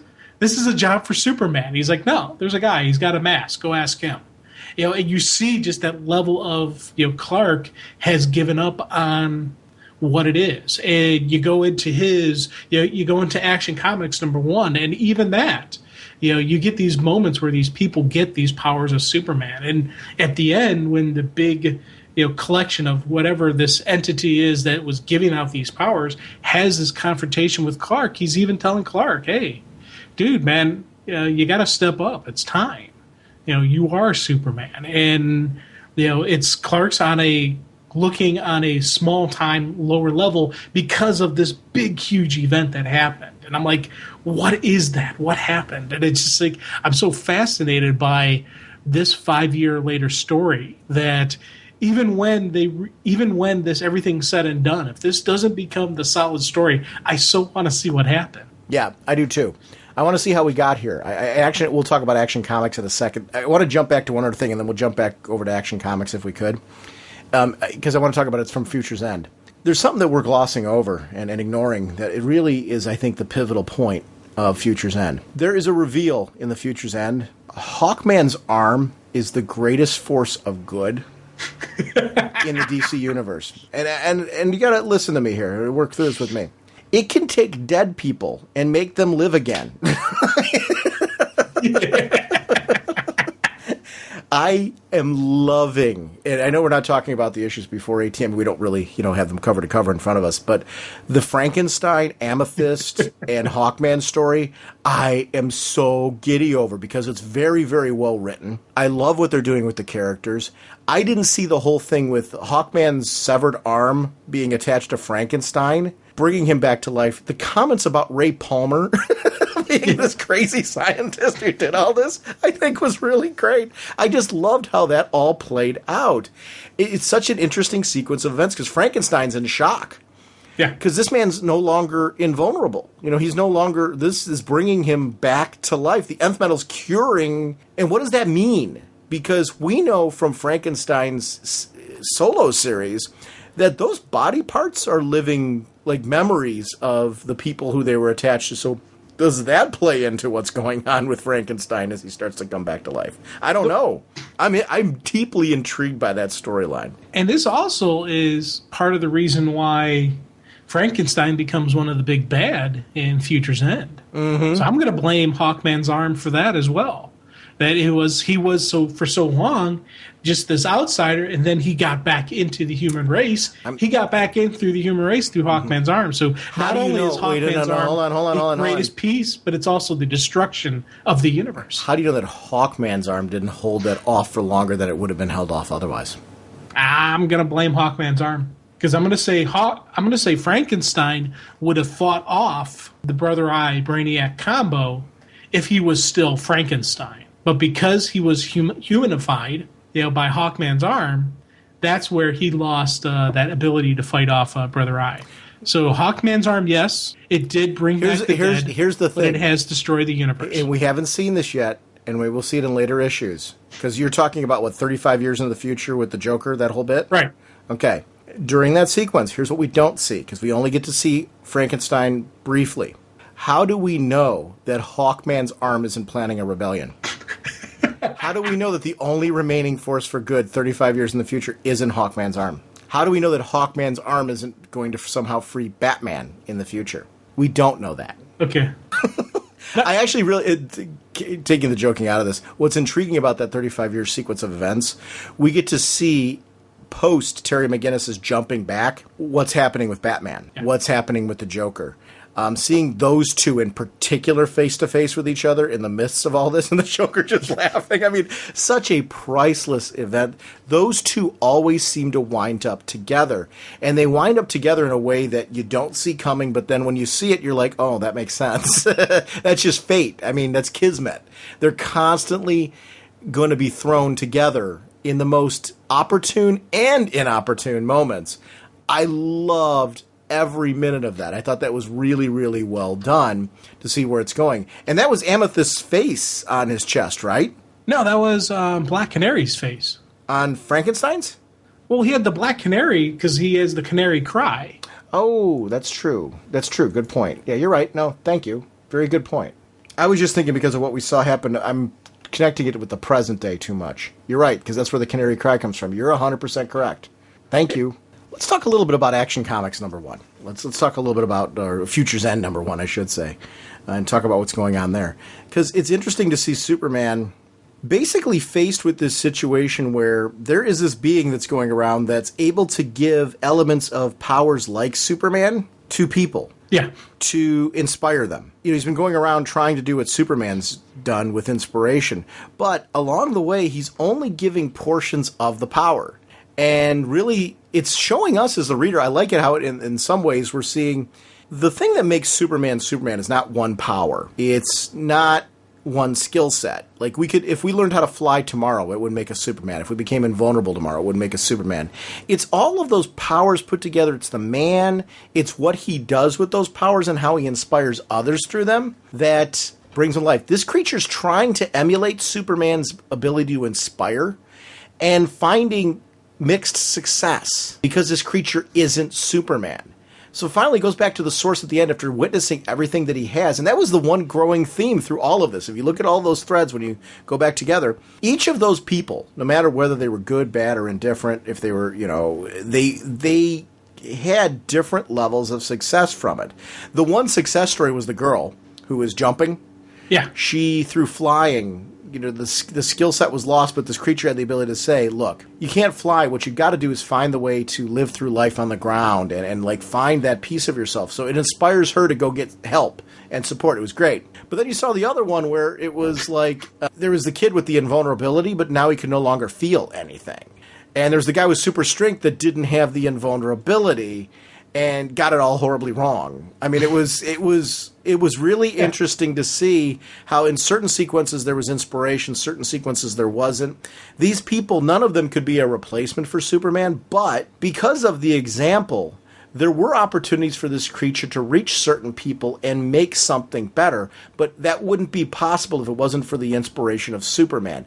All of them referenced Superman. All of them were inspired in some way, in a small level, by knowing Superman and what Superman was all about. I don't mean knowing him in the sense that they hung out with him. I mean knowing of him and what he was all about, brought it to the table. I liked that part because now what you have to do in this moment is Clark's at a point where, okay, one final challenge. What did he? And you see, topsoil. There's rich topsoil here. With proper irrigation, the local people will be able to farm this land for generations. His final challenge, he restored the land's potential, unless he meant that the challenge was whether I'm living up to mine. And in that moment, this creature had a chance to repay Superman for his inspiration by saying, look, you got potential here. You're not living up to it anymore. You need to once again step up and be that man again. I thought it was a great issue about the power of inspiration and how doing tiny things, like the creature did tiny things with each of those people. And in that moment where he does that tiny thing with the plant, sometimes just a tiny seed, planting a tiny seed in someone can change them. Does it do it for everybody to the extent you want it to? No. We saw it mixed. That's the good part about mixed results is planting this seed right here, the creature's taking a gamble. Because this is either going to help inspire Superman or it's not. Right. And that whenever you plant a seed, there's the potential that the seed won't grow. I loved that theme of this story. It was just I thought it was a really well-written story. And with the opening with the young girl jumping, when you get suicide, it's a whole nother, it's a way to deal with and handle, and the people who are trained to actually, help people with suicide, you can't really stop them from doing it. All you can do is try to help them see through the process, see through life, see what life is about. And with her, she's like, she sees only pain in the world. There's only so much pain, and that's why she's jumping. So when she flies, she's up above everything, and she sees the beauty that when she's above, and the entity's like, hey, you gotta sit there, you gotta see the beauty on the ground. And we later see her in the hospital actually go and say, hey, I tried to hurt myself. I need help. She recognizes that she needs help. She needs to get, she's seen the beauty and she needs to, work for it. She's got to choose life. And with the mother and the son, the abusive husband, where smacking the little kid, but he stands up, it's like, no, you're not going to hit her anymore. And the invulnerability keeps him safe. But with the power going away, that mother had to step up, and that mother had to then go help. And we see in the hospital that mother does, says, I'm going to keep my son safe. I'm going to, find another way. And even that little kid in the hospital sees this girl's like, hey, you okay? Here, you want to share some of my soda? This little kid who is that hero. He is stepping up, and he's going to continue even going forward. He's still going to step up when he can and when he needs to. And I think that, for me, those two stories were so awesome that they interconnected. And even having the one, the bad gambler who goes, I'm super strong, and punches a wall and breaks his hand. While those other two are in the hospital, that guy's in the hospital also. I'm like, well, you're going to have a lengthy recovery period here. We're going to have multiple surgeries because he shattered all the bones in his hands because he had superhuman strength punching the wall. But you need superhuman strength and invulnerability to punch down walls. And I was like, again, these characters are all coming together, and it's, I was like, wow, it's the story of hope, and that is Superman, what he's always stood for, what he's always wanted to do. And then to finish up in the farm, did we just bring back Superman, or is he still going to stay away? I don't know. And I was like, dang, that's why I want to see what's going on here. I want the Superman story. I like that the stories weren't all clean. You know, like, we're still left wondering, will that mother step up? Will she really follow through on it? The kid's no longer invulnerable. The guy no longer has super strength. The girl can no longer fly.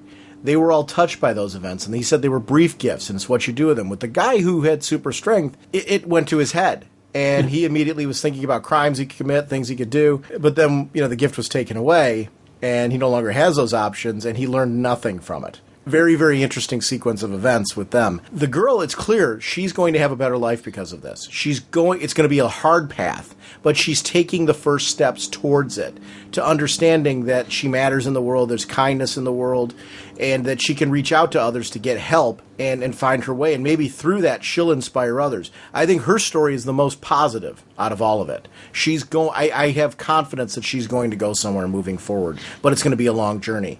The kid and the mom are kind of the middle ground. It's either mom's going to make the right choice and step up, or she's not. The kid is clearly... Mom is making the right choice initially. Right, but we don't know for sure that it'll stay that way. See, I'm assuming it's going to. I'm assuming this was enough of a view for the mom. This was her wake-up call. When you get a lot of the people who are stuck in these abusive situations, they need that moment of clarity, where are you seeing, I guess, help me with this, where are you seeing the mom's moment of clarity? When the Superman entity is sitting there saying, you know, when given the opportunity, your son chose to protect you. Will you do any less for him? And then the next thing, you see her in the hospital dealing with the counselors. And you see the kid saying, oh, are you going to talk to the lady too? Find you shelter like mom and me? Mm-hmm. So she went to a shelter. She went to a place to get help. Right. So the mom is, getting the kid out of that. And I hope it's the case, but here's the part that worries me still. When the creature's laying all that out for her, protection, oh no, you don't understand. Mike isn't bad, he just drinks. I am not convinced she's 100% in the place where she wouldn't go back to him. I see nothing to indicate that. I see that she's taken a good first step, which is where I'm getting the middle ground from, and you hope that step continues. Right. Okay. But yeah. there's no shocking revelation from her there that, wow, she's really 100% got it. She took a good first step, and she was inspired. That's why I'm saying middle ground with her. I could see that going one way or the other. Hope-wise, which is what you're talking about, I want to see it go the way where she continues following through. The problem is in reality, and we know what reality is, when you head down those abusive paths, a lot of times it's very hard to continue down the very long road of, I've got to step up on my own, and I've got to look out for the support and follow through with what they're telling me to do. They're going to a shelter. In that shelter, she's going to have a very long, tough journey to try and get to the point where she can get on her own feet again, to be the kind of mom that she can be. Great first step here. I think it's very, very cool. And even with the girl the jumper, there's no guarantee for her either. I just think out of the three stories, her story is the most likely to have a positive outcome. The next one would be the mom and the kid, because you're right, the first steps are being taken there.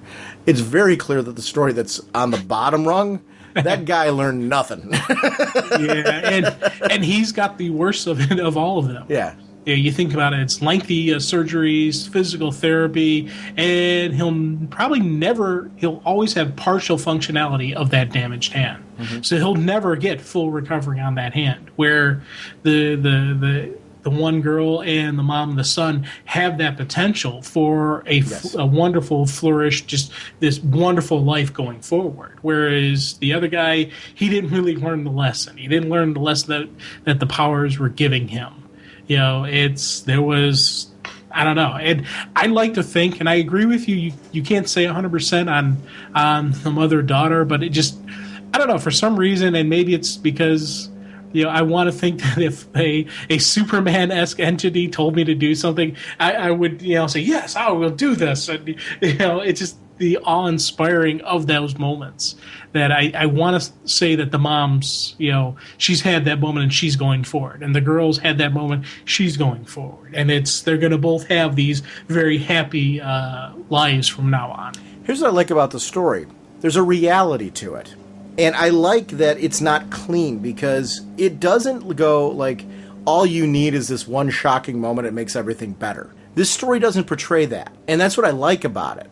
I like that for both of those situations, it's not like all of a sudden we see them in this wonderful new life we see the beginning of a very long journey that we hope ends positively. In Superman's case, this is the beginning of a long journey that we hope ends positively for him. That's where they connect. So it's not easy. It's not just clean. And I actually think that makes it a more realistic and compelling story, because that's reality. I want everything you're saying, and I want that to be right for the mother and the son. I want that to be right for the girl. But in both of those cases, what led them to where they are is not something you just flip on and off with a light switch. And all that happened here with the entity flipped on the light switch. And once you see everything in the light, you have a choice. You can either keep the light on and keep moving forward, or eventually you can shut off the light switch again. It's the truth. I mean, that's reality of what happens there. Clark's faced with that choice too. So I think the issue in the fact that there's so much uncertainty at the end for everybody involved, that's the reality. It's realistic. And I love that there's a hope in it that you're getting, and you're right. So I'm not disputing you or arguing with you. Everything you're saying's there. It's not set in stone, though. It's not concrete. And that's the reality. That's why I find the issue so compelling, because it's real.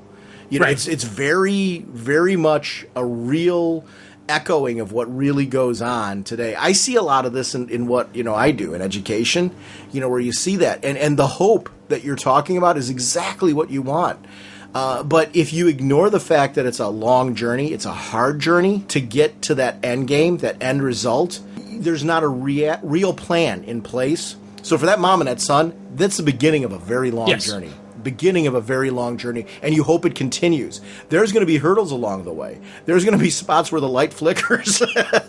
And that's the part where I think I compliment the story so much, because I so connected with that part of it. Especially in the story where it's a mom and a son dealing with an abusive parent. And I really thought that was a very compelling story. Charlie Fish, you don't hear that name as much as you should. The backup stories that we've seen a lot of times in Action Comics, have been from Charlie Fish. This issue in particular, this is a name that I don't know why we don't know as much as we should. Yeah. This has been, again, I didn't know where they were going to go with this stuff. And with all of these, 5-year later jumps, I didn't know where it was going and what's going to lead up to it. And this was a really cool out the box. This was the first 5-year later story that I read. After I read the most recent of the issue 18, I jumped onto this one first, and then I went Green Arrow. And it was, because I just had to read Superman. I had to see what's going on with him. And we're getting these glimpses of, what made the man how he is, what actually happened. And I'm curious to see if, in Superman, Wonder Woman, Batman, the Superman, Batman, those different issues, the 5-year jump, how they deal with this Superman, how they deal with, the 5 years later. What part of the story is it going to tell us? Mm-hmm. I agree. Let's talk about Aquaman. It's an interesting story because it's taking a look at how all of this would affect Atlantis. And the fact that you had this war come over and all these people come over, these refugees, Atlantis, because of Aquaman and his nature, would step up. But with all of that comes the fact, what are the negatives to Atlantis? The water wound up being poisoned. And because of that, fish died, and it changed the whole ecosystem down there. Atlantis is trying to, hey, we were your allies in all of this. We've stayed away from you, so there's not that personal connection. And Arthur's trying to make that. Arthur's trying to say, let's get the word out. Let's let the world at large know that, hey, we were your allies. You need to help us at the moment. This is very contemporary, because if you look at today in the world condition, there's always a question with America whether or not we get involved when there's things going on in other countries. Where do you provide aid? Where do you not provide aid? There's not a clean answer to that. Foreign policy, and this is true of any country, foreign policy is very iffy. You got to be judicious. You got to step in and help out. You want to be benevolent. You want to help out other people. You want to do the right thing. When do you do it? When do you not? And who's the right people to help and who are the right people not to? Because now if this person becomes an ally and you're helping that out, what if they're fighting country B? Right. And you're providing aid to this ally, but maybe other people are behind country B and their fight. It's an interesting topic that's being explored right now in Aquaman. And what I love about that is, art imitates life. there's compelling reasons to believe both sides of this. I get where Arthur's coming from and what he's doing and his allies, but I also get where Mira's coming from and her people. And the true answer to all this is somewhere in the middle, as it usually is. But the tough part about politics is finding out what the right middle is and how to get there, getting people dialoguing and talking and really understanding all sides. If you don't understand all sides, you're never going to find the middle, because you don't know what the left side is, what the right side is fully, in order to understand how to reach that middle ground. And if the middle, because you don't have full understanding, is skewed a little over to the left or a little over to the right, your end result is going to ultimately be unsatisfying to somebody, because you never truly hit the middle. This story presents that sequence in a way that I think is really satisfying. Yeah, see, I wanted to read this one and wanted to talk about it just based on the cover art, with Mira sitting on the throne, Arthur sitting there with a chain around his neck, kneeling next to her. I was like, oh, Mira takes over. And she does. And I loved how this played out. I'd never once thought about the poisoning of the ocean and just the war and the destruction and just how this went. That never entered my head when it came time for the war. And I think part of it is because Atlantis is always so separated from the surface that the fights always happen on the surface. Mm-hmm. We joke around about how if I lived in the DC universe, I'd want to live in Cleveland because nothing happens in Cleveland. Well, the same kind of hat can be said with Atlantis being way off of nowhere. It's kind of quote unquote safe. Well, guess what? Death and destruction can hit anywhere. And this shows us exactly what happens. Would they have, if Arthur hadn't stepped up and if Arthur hadn't committed the Atlantis forces to fight off Apocalypse, how soon would they have actually hit, gone under sea? Would it have been part of the initial wave? Would it have been the secondary wave? What would be that debate? Is a very logical and open argument, and I was like, man, that's cool. I didn't even think that. I was like, when a comic book gets there and surprises me and catches me off guard, I'm like, oh, that's awesome. I want to know what happened that brought Aquaman and Yawara together, because apparently that whatever those events were that played off caused there was a rift between Mira and Aquaman because of it. That's huge. And it's obviously probably over the debate of getting involved in the war, being involved in the whole interaction and everything. What led to that relationship forming and that affair? That stuff is fascinating to me, because there's been in the others, Aquaman and the others, and since this idea that the two of them have had a relationship previously, that there's feelings still there.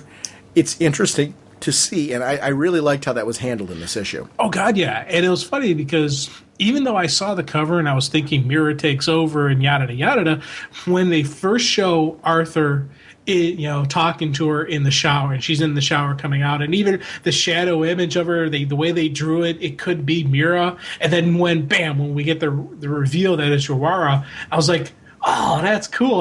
I should have seen it coming because you see on the cover, but I was always thinking maybe with the downfall, this and that would come to pass later. Well, no, there's something else. And just like how we said with the action comic, the cat wasn't a giveaway for you? I fully admit I didn't see the cat on my first read through. See, what got me, the reason why I was suspect of it from the beginning, it wasn't the cat at first. It was when I saw it was a shadowy figure. I'm like, well, if it was Mira, they wouldn't have her in the shadows like that. Then I'm like, but the cat's there. That was my giveaway when I ended up flipping over the page. And I'm not really... The only reason why I'm patting myself a little bit on the back for this one, I'm usually horrid with that. There's been times on the show where, and actually on this episode, there was like an Oliver Queen reveal. Yeah. I'm reading Green Arrow. We know that this has been done in Green Arrow. They got me, and they got me good. So I'm a dolt. but this one I just wound up being lucky. For some reason, the presentation of it led me there, which doesn't always happen. I was very proud of myself. I'm like, oh, turn the page. I'm like, yeah, I saw that coming. Yeah, see, I fully admit I didn't see the cat, and the cat's in multiple panels. When he first is on home, when he's like, I'm home, you see the cat right there, and as he's walking through, you heard about the attack. Cat's right there, and then even after, where they're showing the TV screen at Arthur looking at the TV screen. Like, he's right there. You know, and there is no missing that cat. And I don't know. It's my observation skills are not what they used to be, I guess. But and funny because I was so focused on, like with that opening panel, so focused on the house and how it's built into the side of the mountain. And then when you get in, you see the layout. You know, there's the Neptune-ish statue type there, and just how it was laid out. And then the TV screen and Arthur standing there. I'm focusing on all different stuff and not seeing the cat. And I was like, oh, okay. So they release Atlan. Mira takes his side after Atlan beats down Aquaman. I am so glad this is a two-parter, because it's a big story. It needs to be told that way. What do you think's going to happen here? Do you think Mira is going to continue to side with Atlan, or will we see Aquaman be able to reach her somehow? It's an interesting debate on this one. Where do you think this is going to go? Any thoughts? I don't know, man, because he needs the other pieces of gold. He needs the outsiders, and we've already seen at least 2-3 of the outsiders, or 4 actually, of them. So it's... You know, they're going to come in. I'm assuming they're going to come in for the rescue. And it's going to be one of those where they're displaying the beaten body of Aquaman to the outlanders, to the outsiders, saying, hey, it's up to you guys. You know, we're going to kill him unless you come here and give me the gold. So that's how I see it playing out. I don't see them leaving Atlantis. I see them coming down and having a fight on Atlantis. And on one hand, you know what? Mira has... I don't think this is a con. I don't think this is a subterfuge on her part. I think she's 100% all in on with Atlan right now. But is it possible for Arthur to still reach her? Anything's possible with Arthur because he is cool that way. And she's not an evil person. She's just trying to save her people. But you see in that fight between them where she is just unleashing on him. And he keeps trying to talk to her. He's like, yeah, there's nothing, there's nothing you can say. This is it. How much of that, though, is a woman scorn? See, that's where I think the story's compelling, because I agree with everything you're saying, and there's a philosophical battle going on there, but there's also an emotional battle. She feels betrayed by him. Yeah. And I like the fact that it's working through multiple angles. So he's having trouble even communicating with her right now because of that part. I like that because I think it's compelling. I don't know. I'm with you. I actually think everything you're saying is true. I don't know. There's not a clean answer. Yeah, see, I don't know about that, Sean. See, I've always found women to be completely rational, especially when it comes to relationships. And she clearly says this has nothing to do with her. So I'm assuming she's 100% just, it's completely about that. I think it's funny taking the women part out of it. I think guys are the same way. Yeah. I'm talking about with that type of thing. Once you've had, once the heart gets into an argument, exactly. That's it. The head's thrown out. Guys might play out slightly. Yeah. Guys might play out slightly differently, but there's the same kind of emotional passion. There's a betrayal that goes on. I really, really like how this is playing out because there's a reality to this story as well. As an event, let's talk about this. You've only read 3 of them so far, right. three of the issues, and the regular weekly. To me, I've read more of them than you have. I'm pleasantly surprised at how this is playing out. I'm finding the issues very satisfying and very much what I was hoping they would be. They're very specific to the characters in the books that they're referencing. So I feel like, if when I was reading Green Arrow, I felt like that was a great Green Arrow story set in this and reflective of where he plays out in that. Action Comics, same thing. Reflective of how Superman's playing out in the weekly series. Aquaman's really a great surprise because I did not feel I needed to be reading anything else other than Aquaman. I felt like it really just gave me a great Aquaman story telling me, like, this war's going on. And because this war went on 5 years later, Aquaman made the choice to do what he normally does. He sided with the Justice League, helped the team out, brought Atlantis in on it. Well, there was a major negative on it. Now nobody's helping Atlantis. They're ignoring their allies. Very contemporary storyline. And the pros and cons are very much in our media nowadays of, when do we provide aid, when do we not provide aid?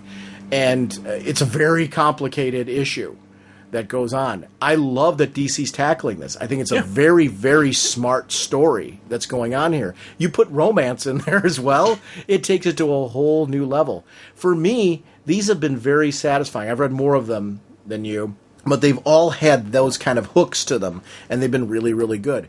Your initial impressions of this experience, because I know you're going to be getting the rest of your box tomorrow, and you'll get a chance to read the rest of them. Where are you at? Well, first off, my initial with waiting till I get my box to read the rest of them, that's not going to happen.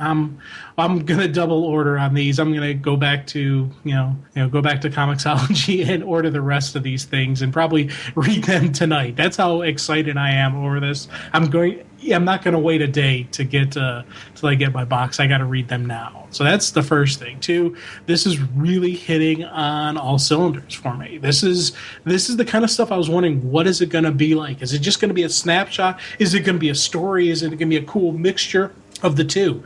This was a great, story, a snapshot, as well as there's going to be some dangling threads, but it's a 5-year jump. It's not going to be 100% clean, but you know what?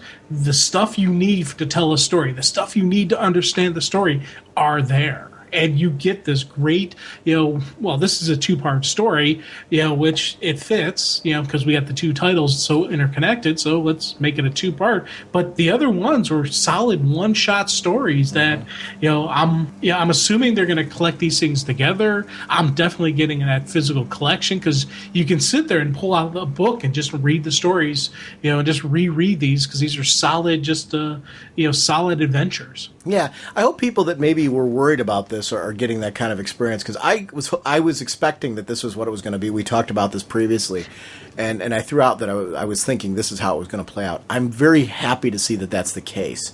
I hope that consistency remains all the way through, because I do think it makes it very accessible to any kind of reader. If you're reading 2 titles, you should be able to read those 2 titles and get a satisfying story out of them, and these are happening so far. If anything, the only thing I would say that people might want to be able to be reading would be the weekly, but if they're not, I do feel you can read this and walk away and go, okay, this is a potential 5-year later future for Superman, just for an example, throwing him out there, and go, okay, this may be where he's heading. Is he going to get there? Those are the questions we're going to be left dangling with on this. This is a potential event happening 5 years in the future. Certain elements of this may or may not happen. Yeah. And if they do happen, they may not happen exactly the way that they happened here. So I like that. This is with it only being 5 years. That's a huge amount of time in comic books for us to hint at possibly heading down that path, and us as the reader going, "Oh no!" I like that. Yeah, and I think if no one's ever read any Aquaman, they probably wouldn't. I don't know if they get as much as we get, because we know who Atlan is. We know who, Urwara is and everything like that. But I got to, compliment the storytelling that they laid out enough so that you know who this is. This is Atlan, the dead king. I watched you melt into nothingness. That's Arthur and him arguing and fighting. So if you've never seen anything, okay, this is somebody Arthur's fought before. You see the blue face. Okay, that's what he's calling him, a dead king, so maybe he's an undead risen from the grave. And earlier, those other people, they used something called the Shield of Life. Well, okay, what's this? So there's enough pieces in there that you're going to, if you read comic books and you understand comic books, you should be able to piece the things together, and get the understanding for the full grasp of the story. I think that is something that just complements to the creation on this. Yeah. You won't get away from me this time, Buster. Our next 2 episodes we can announce, Jim. We're going to be... I have an episode we did with Chad Saccone, where we talk about it'll be a pop culture and whatnot. We talk about some of his work with Action Labs, but also an upcoming creator-owned project that he's in the process of working on. And what's interesting about the interview with him, we get to talk with the creator about his process of, he's an artist who sought out a writer. They were working together on creating this new unique project. They're getting ready to pitch it and look for a publisher. It's really interesting to have that discussion. We never had the opportunity to have that on the show before. So it was nice of Chad to share that with us. Plus, we talk about his wonderful work on Fracture Volume 2, which is a favorite of both of ours. So we have that coming up. After that, we're going to be recording it on Wednesday of this week, actually, Catwoman. the final movie in our three-movie trilogy of looking at bad DC cinema right now. Art Lyon's going to be joining us again, and we are going to take a look at Catwoman. So that will be the episode immediately following that. So that'll be over the next week and a half or so. We'll release them a little closer together, so that way you can have both of those experiences. We're back on track, so we got some great content coming your way. Sponsoring this episode is DCBService.com and InStockTrades.com. Over at DCBService.com, you're going to want to check out Green Lantern by Jeff Johns, Omnibus Volume 1. $125, regularly 50% off, only $62.50. Remember, they are a digital partner. If you're using Comixology or if you are using My Digital Comics, click on their site, do your shopping from there, link those accounts to your DCB service account, and earn credit, 5% of those purchases towards your DCB service order. Doesn't cost you anything more, but it does help out our show sponsor, so please consider doing that. Over at InStockTrades.com, they've got an amazing moving sale. Well, I almost said movie sale. They're selling movies now. No, they got a moving sale. And because of that, you have Forever Evil, the 50% off, only $12.49. That's the hardcover at that price. So you start when you're going 50% off, you're getting hardcovers now at trade paperback prices. You're getting trade paperbacks at like almost single issue prices. It's crazy. So go on over to InStockTrades.com and check out all of the deals there because there's extra savings. Remember, orders of $50 or more give you free shipping, and that's InStockTrades.com. Want to remind everyone to check out our show website, which is RagingBullets.com. We always update you on where the show is heading for the week. That feeds our Twitter. That also feeds our Facebook page. Besides our Facebook page, we have a Facebook group. It's a thriving community. It's gone so far beyond the show. It's tied with DCinfinite.com. We share that. Because of that, there's a bunch of podcasters and bloggers and friends of the show who are sharing information on there. But the conversation goes beyond DC Comics. It's about all of pop culture. So please feel free to go on there, shout out anything you're currently doing, start topic threads on anything that's pop culture related you think of interest. It's a wonderful, safe community of just wonderful dialogue. And I want to thank all the amazing people that have taken it so far beyond our podcast, because it started off as a group mainly focusing on our podcast, and it's really so much more than that. We are also on Google+. So whatever social media that you're looking to connect with, we are available there on some level. And I want to thank everyone who shouts out our podcasts and podcasting in general, because we rely heavily on you to be viral for us. So thank you for doing that. Retweets and shout outs and sharing Facebook messages and things like that. You guys do that stuff all the time, and I don't get a chance to always respond directly to people, but it is noticed, it is appreciated, and we thank you a lot for doing that.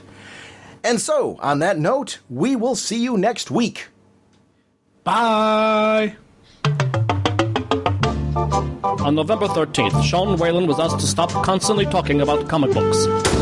That request came from his wife. Deep down, he knew she was right, but he also knew that someday he would find someone that would talk to him. With nowhere else to go, he appeared at the home of his childhood friend Jim Segulin. Sometime earlier, Segulin's boss had requested that he shut up about his comic books and never speak of them again. Can two grown men put out a DC Comics podcast without driving each other crazy? It's Raging Bullets, the DC Comics fan podcast.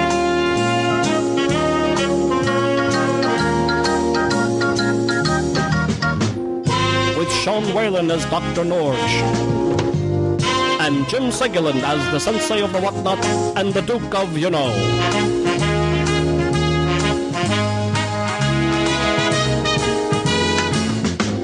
It's a spoiler podcast, so they will go in depth into the plot line, story twists, and whatnot of the comics they are reviewing. So if you haven't read the books, you may want to come back later so you may better enjoy the show.